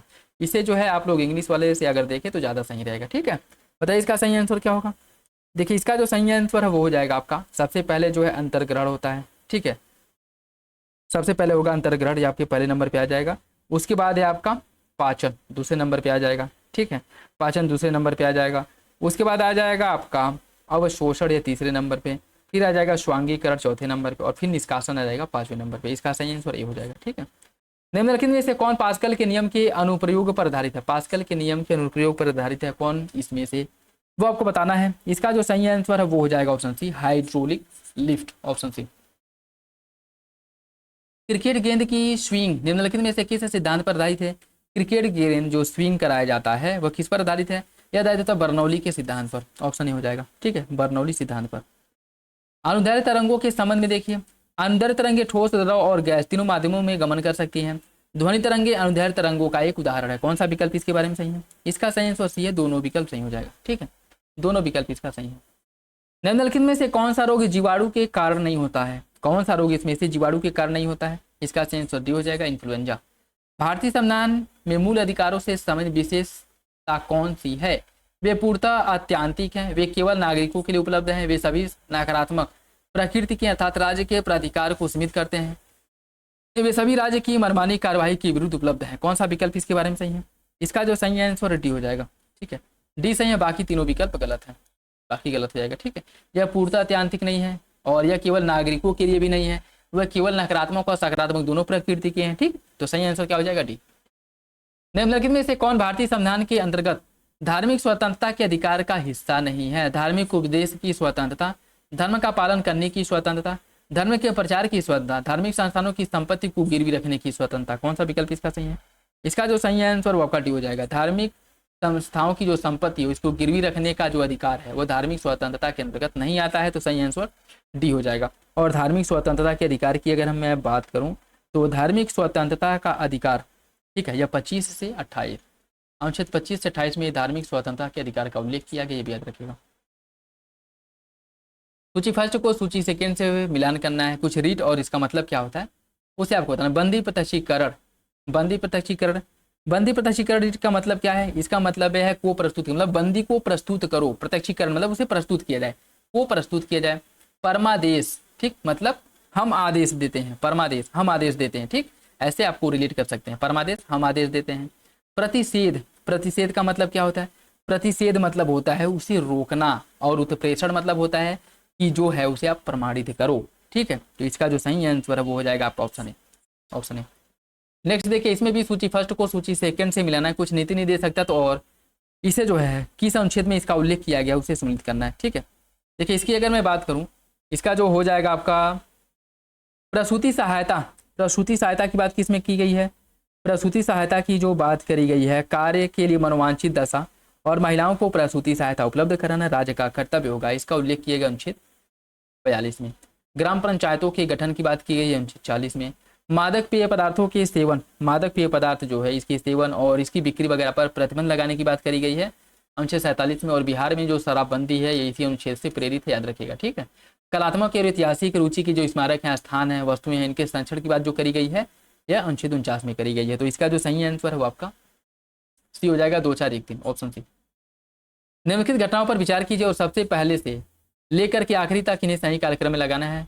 गोलकनाथ मामला, मिनरवा मिल्स मामला, इंदिरा नेहरू गांधी मामला और वामन राव मामला, इन सभी को क्रम से लगाना है। ठीक है, ठीक, इन सभी को क्रम से लगाना है। गोलकनाथ मामला कब आया था?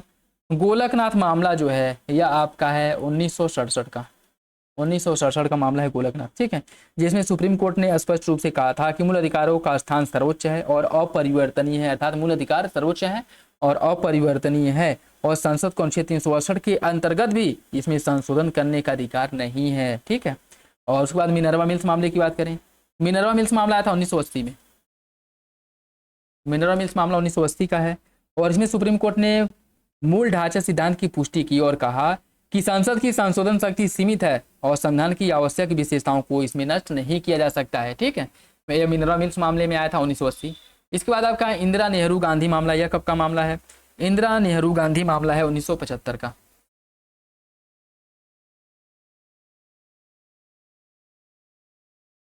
ठीक है, 1975 का। ठीक, 1975 का। इसमें सुप्रीम कोर्ट ने स्पष्ट रूप से कहा था कि मूल अधिकारों का स्थान सर्वोच्च है और अपरिवर्तनीय है, और संसद को अनुच्छेद 368 के अंतर्गत इन्हें संशोधित अथवा सीमित करने का अधिकार नहीं है। मतलब जो गोलकनाथ मामले में जो कहा गया था उसके विपरीत जो नेहरू या फिर इंदिरा नेहरू मामला है 1975 में जो आया था, इसमें सुप्रीम कोर्ट ने 39वां संविधान संशोधन अधिनियम की उस धारा को असंवैधानिक घोषित कर दिया जिसमें कहा गया था कि प्रधानमंत्री और लोकसभा अध्यक्ष के चुनाव विवादों को न्यायिक समीक्षा से अलग रखा गया था। ठीक है, और इसे जो है मूल ढांचा सिद्धांत का उल्लंघन बताया गया था। ठीक है, इसमें क्या कहा गया कि जो जैसे जो इंदिरा गांधी वाला जो मामला था, इसमें कहा गया था, जो इसे संसद ने प्रावधान किया कि जो प्रधानमंत्री का से रिलेटेड या लोकसभा अध्यक्ष से रिलेटेड जो चुनाव होंगे वह सुप्रीम कोर्ट या न्यायालय की जो न्यायिक शक्ति है या समीक्षा है उससे बाहर रहेगा। ठीक है, लेकिन इस मामले को सुप्रीम कोर्ट द्वारा पलट दिया गया था और कहा गया कि यह सुप्रीम कोर्ट का मूल ढांचा है। ठीक है, मूल ढांचे के अंतर्गत आता है न्यायिक समीक्षा और इसे इससे के बाहर नहीं रखा जा सकता। ठीक, बाकी वामन राव मामला की बात करें, वामन राव मामला जो है 1981 का है, 1981 का। ठीक है, तो इसका जो सही आंसर आपका सी हो जाएगा 1 3 2 4। अमेरिकी राष्ट्रपति के बारे में देखिए, शासन प्रणाली के बारे में। राष्ट्रपति और उसके सचिव अपने कार्यपालिका संबंधी कार्यों के लिए कांग्रेस के प्रति उत्तरदायी नहीं होते हैं। राष्ट्रपति को हाउस ऑफ रिप्रेजेंटेटिव्स को विघटित करने की शक्ति प्राप्त नहीं होती है। राष्ट्रपति न तो कांग्रेस का सदस्य होता और न ही उसकी बैठकों में शामिल होता है। कौन सा विकल्प इसके बारे में सही है? इसका जो सही आंसर आपका सी हो जाएगा। पहला और तीसरा तो सही है लेकिन दूसरा गलत हो जाएगा। ठीक है, एक सेकेंड, दूसरा गलत नहीं भाई, सही तो है, ये भी सही है। ठीक है, इसका जो सही आंसर है आपका वो डी हो जाएगा, ऑप्शन डी इसका सही हो जाएगा। ठीक, ऑप्शन डी इसका सही है। राष्ट्रपति और उसके सचिव अपने कार्यों के लिए कांग्रेस के प्रति उत्तरदायी नहीं होते, बात बिल्कुल ठीक है। उसके साथ साथ अमेरिकी राष्ट्रपति के पास हाउस ऑफ रिप्रेजेंटेटिव्स अर्थात कांग्रेस का जो निचला सदन है इसको विघटित करने का कोई भी अधिकार नहीं होता है। और राष्ट्रपति और उसके सचिव न तो कांग्रेस के किसी सदन के सदस्य होते हैं और न ही किसी कार्यवाही में भाग लेते हैं। ठीक है, तो याद रखिएगा तीनों विकल्प सही हैं। भारतीय संविधान के आपातकालीन प्रावधानों के बारे में देखें। अनुच्छेद 355 संघ पर प्रत्येक राज्य के केवल बाह्य आक्रमण से सुरक्षा प्रदान करने का दायित्व दिया गया है। अनुच्छेद 352 के अंतर्गत केंद्र राज्य को किसी भी विषय यहाँ तक कि राजसूची के विषय पर भी कार्यपालिका संबंधी जो दिशा निर्देश है वो दे सकता है। कौन सा विकल्प इसमें से सही है?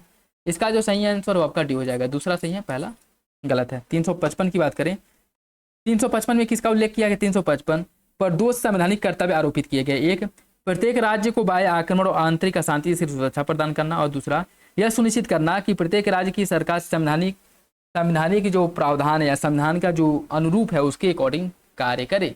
ठीक है, तो इसमें क्या कह रहा है कि केवल बाह्य आक्रमण से सुरक्षा दी गई है, जो कि गलत है। बाह्य आक्रमण और जो आंतरिक अशांति है उससे भी सुरक्षा दी गई है। और इसी अनुच्छेद में इसका भी उल्लेख किया गया है कि ये भी देखना है कि हर राज्य की जो सरकार है वो संवैधानिक प्रावधानों के अनुसार ही कार्य करे, ठीक है, संविधान का उल्लंघन ना करे। तो सही आंसर डी हो जाएगा, दूसरा सही, पहला गलत।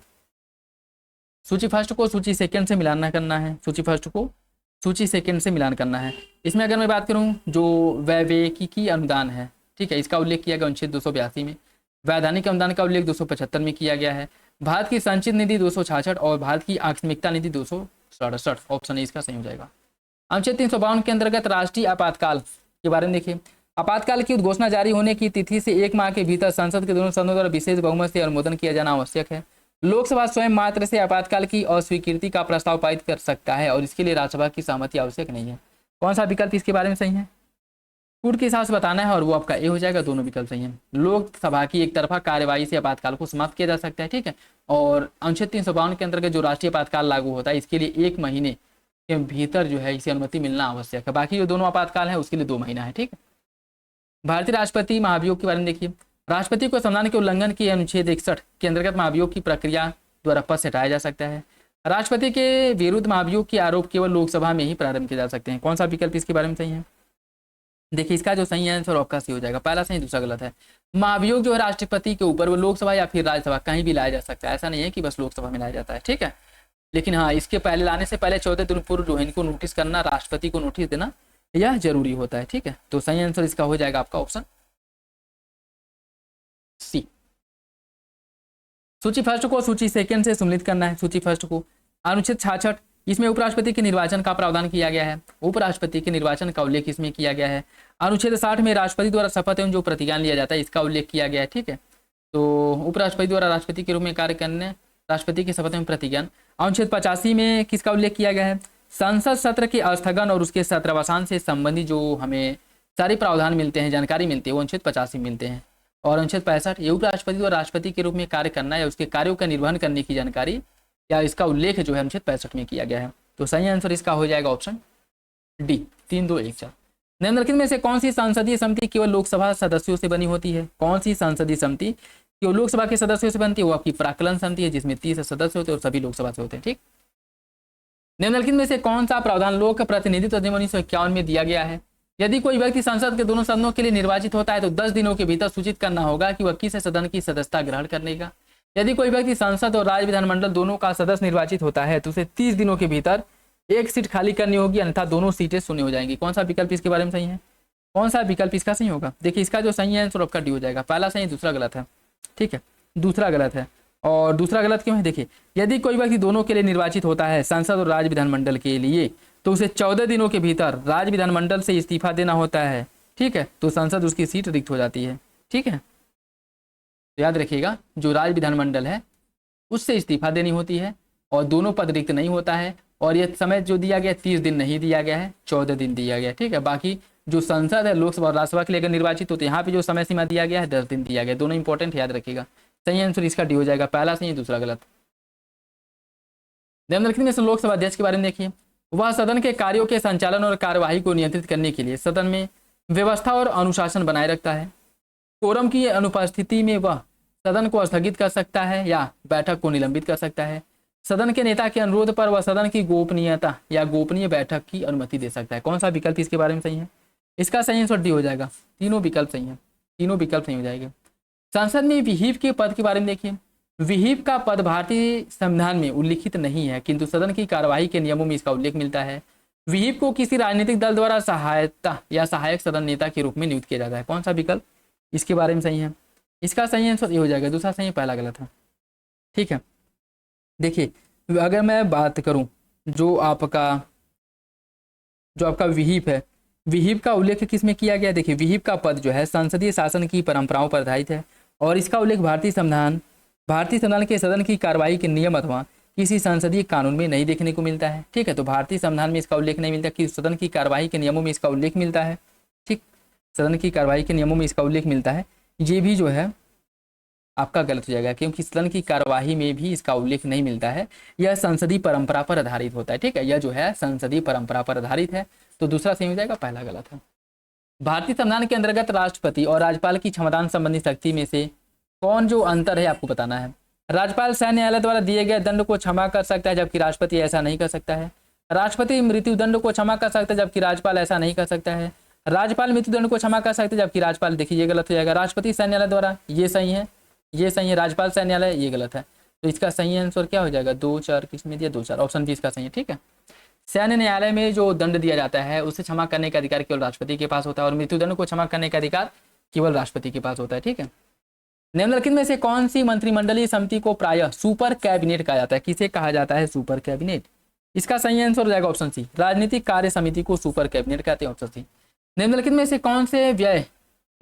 कौन सा व्यय भारत की संचित निधि पर भारित होता है, कौन सा व्यय भारत की संचित निधि पर भारित होता है। उच्चतम न्यायालय के न्यायाधीशों के वेतन भत्ते और पेंशन, उच्च न्यायालय के न्यायाधीशों के वेतन भत्ते और पेंशन, भारत के नियंत्रण के महालेखा परीक्षक सीएजी का वेतन भत्ते और पेंशन, संघ लोक सेवा आयोग के न्यायाधीशों के वेतन भत्ते एवं पेंशन। आपको बताना है कौन सा विकल्प इसमें से सही है।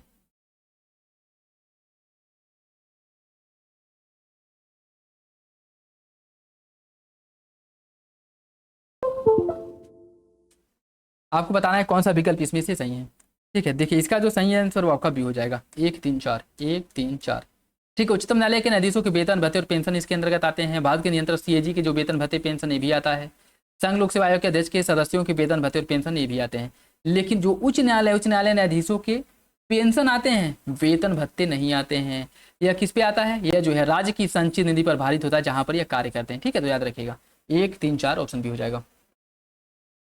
नेक्स्ट देखिए, इसमें आपको सूची फर्स्ट को सूची सेकंड से सम्मिलित करना है। ठीक है, देखिए इसमें मैं वैसे आपको बता दे रहा हूँ। सांकेतिक अनुदान के अंतर्गत, सांकेतिक अनुदान जो है इसके अंतर्गत क्या आता है, यह अनुदान तब जारी किया जाता है जब पहले से प्रस्तावित किसी सेवा के अतिरिक्त नवीन सेवा के लिए धन की आवश्यकता हो, और इसके लिए लोकसभा के समक्ष एक औपचारिक मांग रखी जाती है, जिसमें केवल एक प्रतीकात्मक राशि जैसे 1 रुपये को दर्शाया जाता है। ठीक है, सांकेतिक अनुदान में।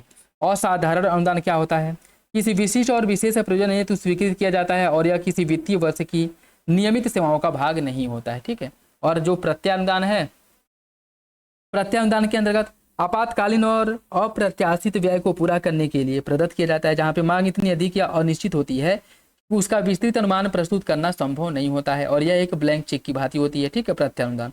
और अतिरिक्त अनुदान जो है, या बेसिक अनुदान, यह क्या होता है, या मान लीजिए यह तब आवश्यक होता है जब किसी सेवा पर वास्तविक व्यय बजट से स्वीकृत राशि से अधिक खर्च हो जाए। जैसे मान लीजिए किसी योजना के 100 रुपये आवंटन किया गया और खर्च कर दिया आप उसके 120 रुपये, तो 20 रुपये जो अधिक अनुदान हुआ इसके लिए अतिरिक्त अनुदान वो करेंगे, तभी तो 20 रुपये की प्राप्ति होगी। ठीक है, तो इसका जो सही आंसर है वो आपका हो जाएगा 4-3-1-2। ठीक है, 4-3-1-2। नेक्स्ट देखिए, इसमें भी सूची फर्स्ट को सूची सेकंड से मिलाना है। कुछ राज्य दिएगा और इसमें कितना सीट है लोकसभा की उससे सम्मिलित करना है। ठीक है, आंध्र प्रदेश में लोकसभा की सीटें हैं 25, आंध्र प्रदेश में लोकसभा की 25 सीटें हैं। गुजरात में लोकसभा की 26 सीटें हैं, गुजरात में 26 सीट है। कर्नाटक में कितना है, कर्नाटक में लोकसभा की 28 है, और मध्य प्रदेश में 29 है। इसका जो सही आंसर आपका डी हो जाएगा 3-1-4-2 डी।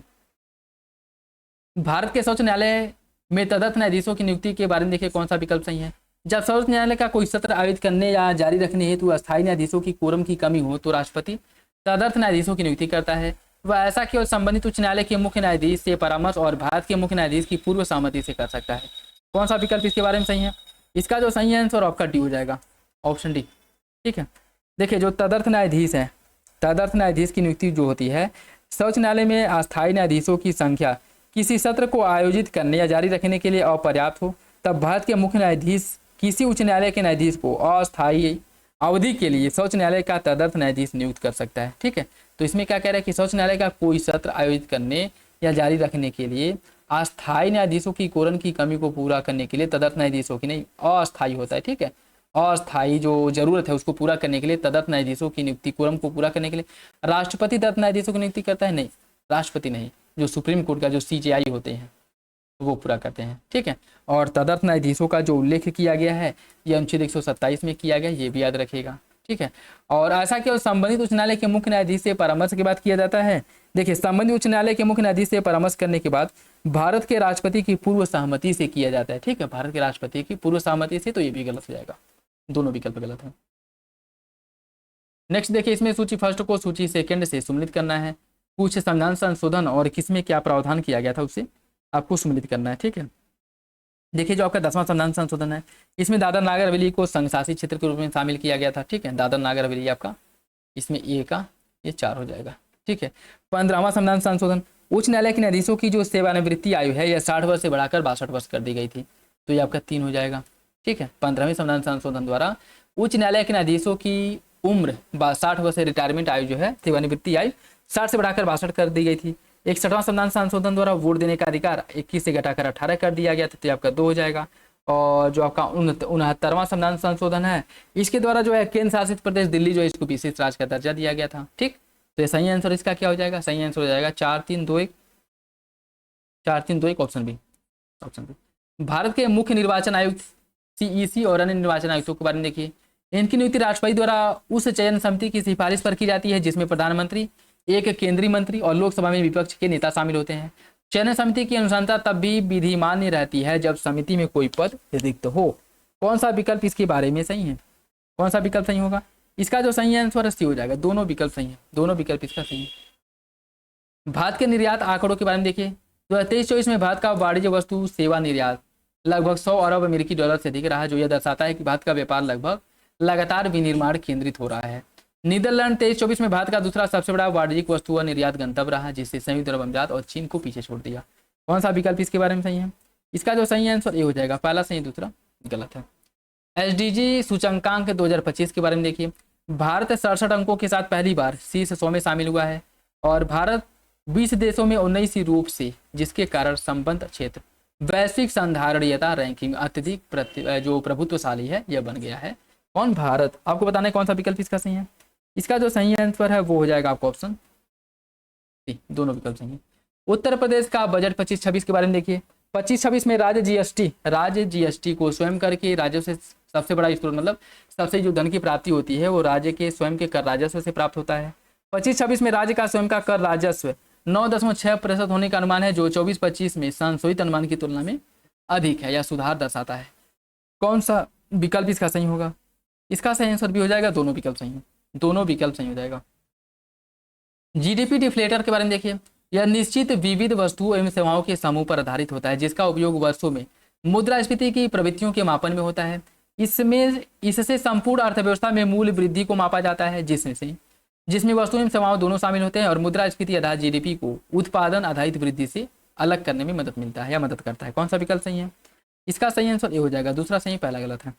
ठीक है, पहला आपका गलत हो जाएगा। पहला गलत क्यों है, देखिए इसमें पहले की अगर मैं बात करूं तो इसमें जो है वस्तुओं एवं सेवाओं की संपूर्ण श्रेणी शामिल होती है, इसमें सेवा क्षेत्र भी शामिल होता है, और इस प्रकार यह संपूर्ण अर्थव्यवस्था में मूल्य स्तर पर हो रहे परिवर्तन की जो समग्र स्थिति है उसका क्या करता है, मूल्यांकन प्रस्तुत करता है। कौन, आपका जो जीडीपी डिफ्लेटर है। ठीक है, तो ये क्या कह रहा है कि इसमें विविध वस्तुओं एवं सेवाओं के समूह पर आधारित है जिसका उपयोग वर्षों में मुद्रास्फीति की प्रवृत्तियों के मापन के लिए किया जाता है। ठीक है, जी जो है आपका गलत हो जाएगा।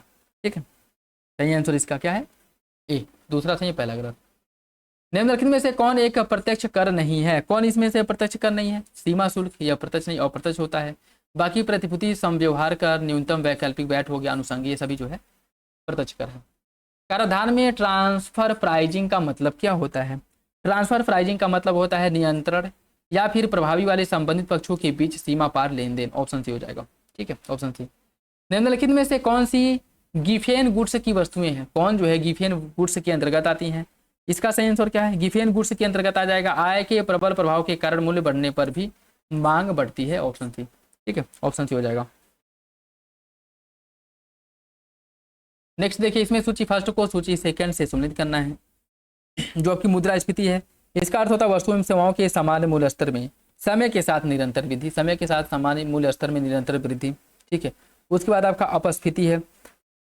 अपस्फीति की बात करें तो यह मुद्रास्फीति का विपरीत है, यह समानता मूल्य स्तर में गिरावट, समानतः मूल्य स्तर में गिरावट है जो प्रायः मांग में कमी और आर्थिक मंदी से जुड़ा है। ठीक है, जैसे मूल्य में गिरावट होने लगता है, अगर मांग कम हो जाए तो मांग गिरावट होगा, यह अपस्फीति को बताता है।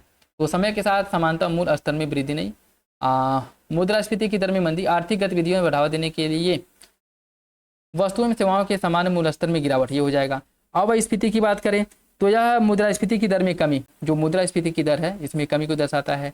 और पुनर्मुद्रास्फीति या संस्फीति जो है, पुनर्मुद्रास्फीति या फिर जो संस्फीति है जिसे रिफ्लेक्शन भी कहा जाता है, इसका मतलब क्या होता है? इसका मतलब होता है जब सरकारों या केंद्रीय बैंक अर्थव्यवस्था को प्रोत्साहित करने के लिए अधिक ब्याज या ब्याज दरों में कमी करती हैं तो इससे मांग फिर बढ़ने लगती है। ठीक है, तो क्या हो जाएगा? आर्थिक गतिविधियों को बढ़ावा देने के लिए कीमतों में सौदेश की गई वृद्धि, तो ये हो जाएगा आपका। इसका जो सही आंसर है वो आपका क्या हो जाएगा? इसका जो सही आंसर है वो आपका हो जाएगा 1 2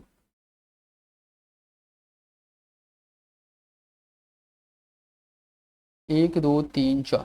ठीक है, एक सेकेंड।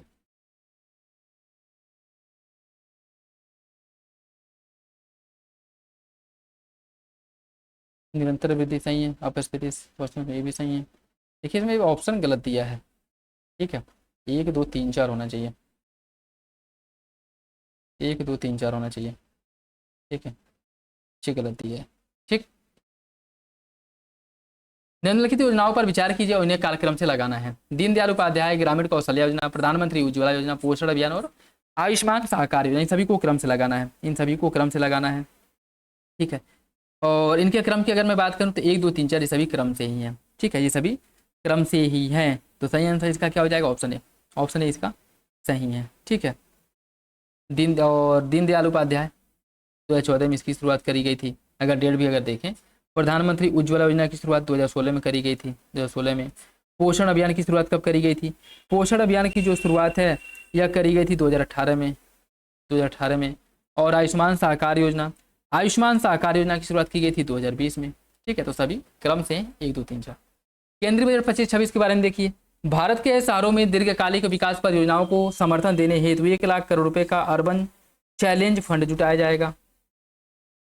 केंद्र सरकार घरेलू उत्पादन को बढ़ावा देने हेतु तूर, उड़द और मसूर पर ध्यान केंद्रित करते हुए 6 वर्षीय मिशन फॉर आत्मनिर्भर इस पल्सेज लॉन्च करेगी। कौन सा विकल्प इसके बारे में सही है आपको बताना है। कौन सा विकल्प इसका सही है? देखिए इसका जो सही आंसर है वो हो जाएगा आपको ऑप्शन सी, दोनों विकल्प सही है। पॉवर्टी एंड इनइक्वालिटी पुस्तक की रचना किसने की है? पॉवर्टी एंड इनइक्वालिटी पुस्तक की रचना जो है ये करी गई है किसके द्वारा? ये करी गई है अमर्त्य सेन द्वारा, ऑप्शन सी हो जाएगा। फिजिकल हेल्थ इंडेक्स 2025 के बारे में देखिए। जब भारतीय रिजर्व बैंक आरबीआई द्वारा 18 प्रमुख राज्यों की वित्तीय स्थिति का मूल्यांकन करने के लिए जारी किया जाता है। गुजरात, महाराष्ट्र ने शीर्ष 2 स्थान प्राप्त किया, जो भारत के राज्यों में उनकी सर्वाधिक वित्तीय स्थिरता को दर्शाता है। कौन सा विकल्प इसके बारे में सही होगा? देखिए इसका सही आंसर हो जाएगा ऑप्शन डी, ऑप्शन डी। दोनों विकल्प गलत है। ठीक है, जो फिजिकल हेल्थ इंडेक्स है या आरबीआई नहीं, नीति आयोग द्वारा जारी किया जाता है, तो पहला आपका गलत हो जाएगा। किसके द्वारा जारी होता है? नीति आयोग द्वारा, नीति आयोग जारी करता है। ठीक है, और दूसरा क्यों गलत है? देखिए ताजा रैंकिंग में उड़ीसा पहले नंबर पे है और इसके बाद छत्तीसगढ़ दूसरे नंबर पे है, फिर गोवा, झारखंड और गुजरात आता है। तो इसमें जो है गुजरात नहीं, इसमें कौन सा राज्य है? उड़ीसा पहले नंबर पे है, उड़ीसा। उड़ीसा के बाद आ जाएगा आपका छत्तीसगढ़, छत्तीसगढ़, तो ये भी गलत हो जाएगा। ठीक है, हाल ही में कुवैत के अमीर द्वारा प्रधानमंत्री नरेंद्र मोदी को निम्नलिखित में से कौन सा सम्मान दिया गया है? प्रधानमंत्री नरेंद्र मोदी को order of Mubarak Al Kabir, option B हो जाएगा, ये दिया गया था। ठीक है, भारत में संरक्षित क्षेत्र परमिट पीएपी के बारे में देखिए। विदेशी नागरिकों को भारत में संरक्षित क्षेत्रों में गमन करने की अनुमति नहीं है जब तक कि सरकार के समक्ष विशेष कारण उचित ठहराया न जाए। संरक्षित क्षेत्र परमिट प्रदान करने के दिशा निर्देशों विदेशियों विषयक संरक्षित क्षेत्र आदेश 1958 द्वारा विनियमित होता है। कौन सा विकल्प इसके बारे में सही है? फूट के हिसाब से आपको सही आंसर का चयन करना है। क्वेश्चन नंबर 114, इसका जो सही आंसर है वो हो जाएगा आपको ऑप्शन, ये दोनों विकल्प सही हैं। साहित्य अकादमी पुरस्कार के बारे में देखिए। साहित्य अकादमी पुरस्कार वर्तमान में 24 भारतीय भाषाओं में प्रदान किया जाता है, जिसमें से बोडो और संथाली सबसे हाल ही में जोड़ी गई भाषाएं हैं। महेश्वर सोरेन को 2024 में संथाली भाषा में साहित्य आलोचना हेतु साहित्य अकादमी पुरस्कार दिया गया। कौन सा विकल्प इसके बारे में सही है? इसका सही आंसर जो है, इसका जो सही आंसर है वो हो जाएगा आपका ऑप्शन है, दोनों विकल्प सही हैं, दोनों विकल्प सही हो जाएगा। साहित्य अकादमी पुरस्कार 24 भाषाओं को दिया जाता है, जिसमें हाल ही में बोडो संथाली को 2005 में जोड़ा गया है। ठीक है, और महेश्वर सोरेन इनको संथाली भाषा में साहित्य आलोचना के लिए दिया गया पुरस्कार है साहित्य अकादमी। ठीक है, तो याद रखिएगा, इंपॉर्टेंट है। भारतीय नौसेना ने हाल ही के विकास के संबंध में देखिए, आईएनएस नीलगिरी प्रोजेक्ट 75 की स्टील्थ पनडुब्बी में पहला पोत है जिसे समुद्री अभियान के लिए डिजाइन किया गया है। आईएनएस बांगसीर प्रोजेक्ट 17A के अंतर्गत विकसित एक परमाणु संचालित पनडुब्बी है जिसका नाम भारतीय नौसेना के एक प्राचीन युद्धपोत पर रखा गया है। कौन सा विकल्प इसमें से सही है? फूड के हिसाब से आपको सही आंसर का चयन करना है। इसका जो सही आंसर वो भी हो जाएगा। ठीक है, दोनों विकल्प गलत है। ठीक है, दोनों विकल्प गलत है। देखिए INS बांगसीर प्रोजेक्ट 75 के तहत निर्मित एक अत्याधुनिक स्टील कलवरी श्रेणी की छठी और अंतिम पनडुब्बी है।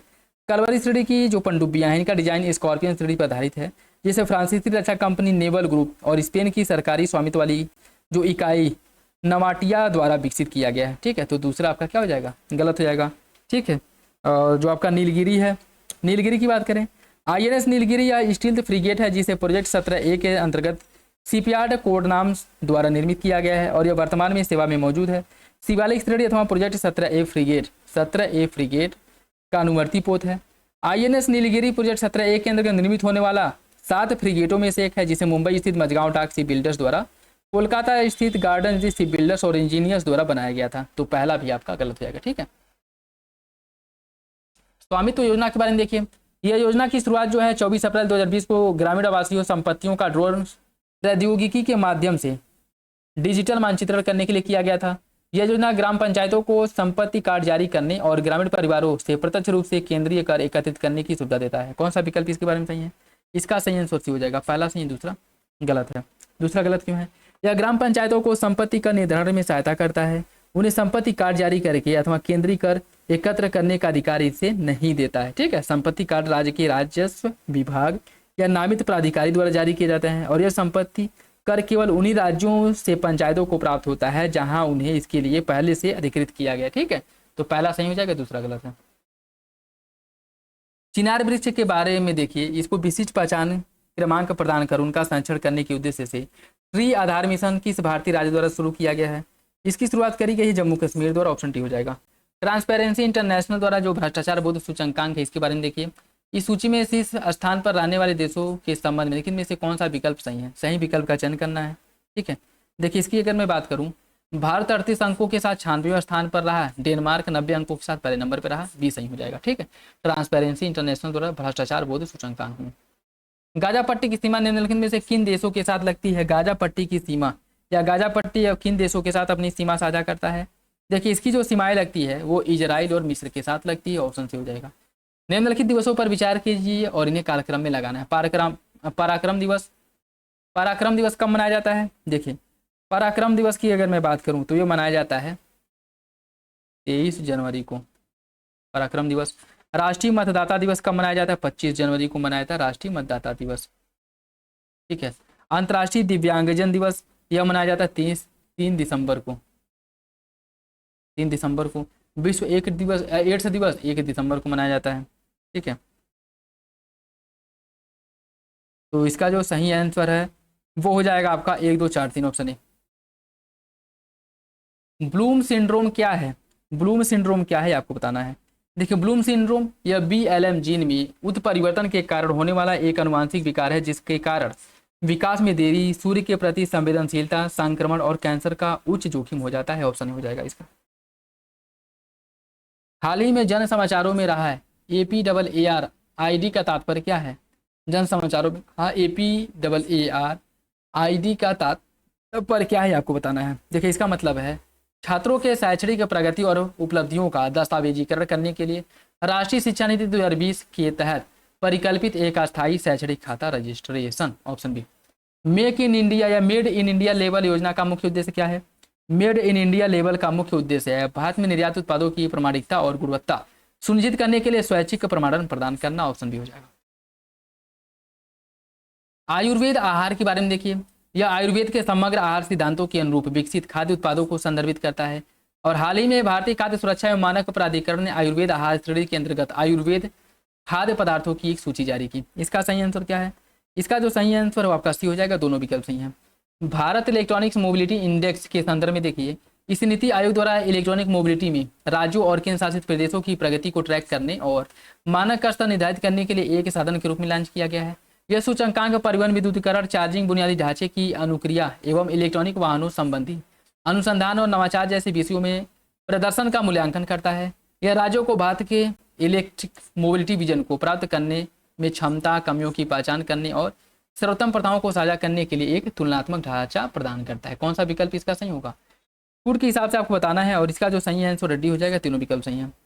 आयुषियन विश्व संचरण कांग्रेस 2025 निम्नलिखित में से किस स्थान पर आयोजित किया गया था? आयुषियन विश्व संचरण कांग्रेस 2025 का जो आयोजन है कहाँ पे हुआ था? देखिए इस बैठक का जो आयोजन है ये किया गया था अबू धाबी में, ऑप्शन भी हो जाएगा।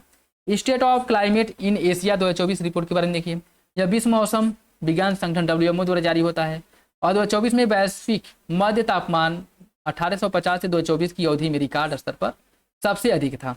इसका सही आंसर क्या होगा? देखिए इसका जो सही आंसर है वो हो जाएगा वर्ष 2015 से 24 की अवधि में प्रत्येक वर्ष रिकॉर्ड स्तर पर 10 सर्वाधिक गर्म वर्ष में से एक रहा था। तीनों विकल्प सही हैं।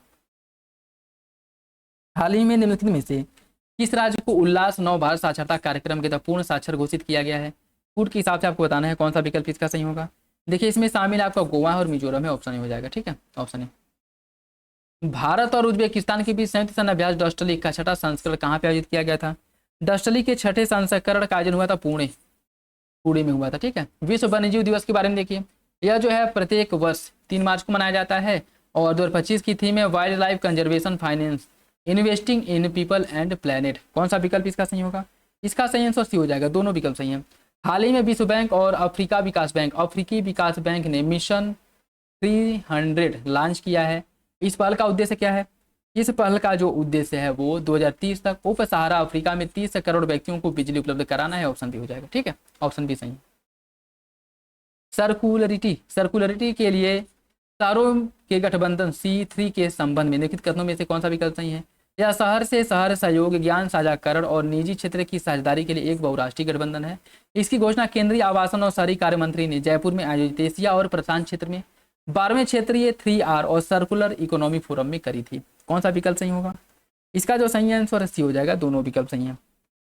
निम्नलिखित में से किस वर्ष 2024 के लिए 59वां ज्ञानपीठ पुरस्कार दिया गया? किसे 2024 के लिए ज्ञानपीठ पुरस्कार दिया गया है? यह दिया गया विनोद कुमार शुक्ला को। ठीक है, विनोद कुमार शुक्ला को ज्ञानपीठ पुरस्कार से सम्मानित किया गया। तो सही आंसर इसका हो जाएगा आपको ऑप्शन ए। ठीक है, और गुलजार और जगत गुरु राम भद्राचार्य को 58वां दिया गया था, ये भी याद रखिएगा। ठीक है, अफ्रीका भारत प्रमुख समुद्री सहभागिता का उद्घाटन संस्करण का आयोजन कहाँ पे किया गया था? इसके उद्घाटन संस्करण का आयोजन हुआ था तंजानिया में। अपना घर पहल के संबंध में देखिए, इसका उद्देश्य समग्र देश में ट्रक चालकों की लंबी दूरी की यात्राओं को बेहतर बनाना और इसे पेट्रोलियम और प्राकृतिक गैस मंत्रालय द्वारा शुरू किया गया है। इसका सही आंसर क्या होगा? देखिए इसका जो सही आंसर 80 हो जाएगा, दोनों विकल्प सही है। उत्तर प्रदेश के किस जिले में भगवान बुद्ध से संबंधित पवित्र पिपरावा अवशेष की खोज की गई है? कहाँ पे की गई है? इसकी खोज की गई सिद्धार्थनगर में, ऑप्शन भी हो जाएगा। ठीक है, 2025 में विमोचित हुई चुनौतियां मुझे पसंद है, यह पुस्तक किसकी है? किसके द्वारा इसके लिए वो की गई है? देखिए चुनौतियां मुझे पसंद है, यह जो पुस्तक है आनंदीबेन पटेल की है, ऑप्शन भी हो जाएगा। ठीक है, चुनौतियां मुझे पसंद है। ठीक, यह इनकी आत्मकथा है। वार्षिक स्वास्थ्य रिपोर्ट 2024-25 के अनुसार उत्तर प्रदेश में शिशु मृत्यु दर कितनी है? 24-25 के अकॉर्डिंग उत्तर प्रदेश में शिशु मृत्यु दर प्रति 1000 जन्म पर 43 है, ऑप्शन सी हो जाएगा। ठीक है, प्रति 1000 पर 43 है। भारत नेपाल साहित्य महोत्सव 2025 उत्तर प्रदेश के किस शहर में आयोजित किया गया था? यह उत्तर प्रदेश के किस शहर में आयोजित हुआ था? देखिए इसका आयोजन किया गया था उत्तर प्रदेश के वृंदावन में, ऑप्शन डी हो जाएगा। उत्तर प्रदेश सरकार द्वारा हाल ही में विकसित राइज ऐप का मुख्य उद्देश्य क्या है? राइज ऐप का मुख्य उद्देश्य है डिजिटल प्रशिक्षण और निगरानी के माध्यम से टीकाकरण को सुदृढ़ बनाना, ऑप्शन सी हो जाएगा। निम्नलिखित में से कौन सा स्थल चित्रित दूषण निर्माण संस्कृत से संबंधित नहीं है? इसका संबंध नहीं है, इसका सही आंसर डी हो जाएगा, कालीबंगा। ठीक है, ऑप्शन डी। प्रथम बौद्ध संगीति के बारे में देखिए, सुत्त पिटक का संकलन उपाली के नेतृत्व में किया गया था, विनय पिटक का संकलन आनंद के नेतृत्व में किया गया था। कौन सा विकल्प इसके बारे में सही है? इसका जो सही आंसर डी हो जाएगा, दोनों विकल्प गलत है। ठीक है, दोनों विकल्प गलत हो जाएगा। देखिए इसमें अगर बात करें, विनय पिटक का जो संकलन है उपाली के मार्गदर्शन में किया गया था और सुत्त पिटक का वाचन और अंतिम रूप से निर्णयबद्ध के रूप में जो निकट शिष्य और व्यक्तिगत परिचर्चा हुई थी आनंद के नेतृत्व में करा गया था। तो दोनों विकल्प गलत हो जाएगा। हाल ही में चर्चा में रहा 3 बॉय 35 पहल का उद्देश्य क्या है? ये क्वेश्चन 2 बार रिपीट हो चुका है, बताइए 3 बॉय 35 पहल का उद्देश्य क्या है? इसके पहले वाले में भी ये क्वेश्चन आया था। ठीक है, देखिए इसका मतलब क्या है? WHO की पहल जो देश में तंबाकू, एल्कोहल और जो सरकारुक्त पेय पर करों की जो दर है इसको कम से कम बढ़ा करके 50% बढ़ा देना। ठीक है, तो ऑप्शन सी। जीपीएस स्पूफिंग क्या होता है? जीपीएस स्पूफिंग की अगर बात करें तो वास्तविक स्थान के बारे में रिसीवर्स को भ्रमित करने के लिए कृत्रिम जीपीएस सिग्नल भेजने की जो प्रक्रिया है या इसी को कहा जाता है जीपीएस स्पूफिंग। अंतर्राष्ट्रीय योग दिवस 2025 के बारे में देखिए, 2025 में 15वां अंतर्राष्ट्रीय योग दिवस मनाया गया और इसकी थीम थी कि पृथ्वी के स्वास्थ्य के लिए योग। कौन सा विकल्प सही है? इसका जो सही आंसर है वो हो जाएगा आपका ऑप्शन डी। दूसरा सही है, पहला गलत है। ठीक है, और ये जो देखिए 2025 में जो मनाया गया है यह 11वां था, न कि 15वां। ठीक है, आदि कर्मयोगी के बारे में देखिए। इस मिशन के तहत जनजाति कार्य मंत्रालय ने पहली क्षेत्रीय प्रक्रिया प्रयोगशाला लॉन्च किया है।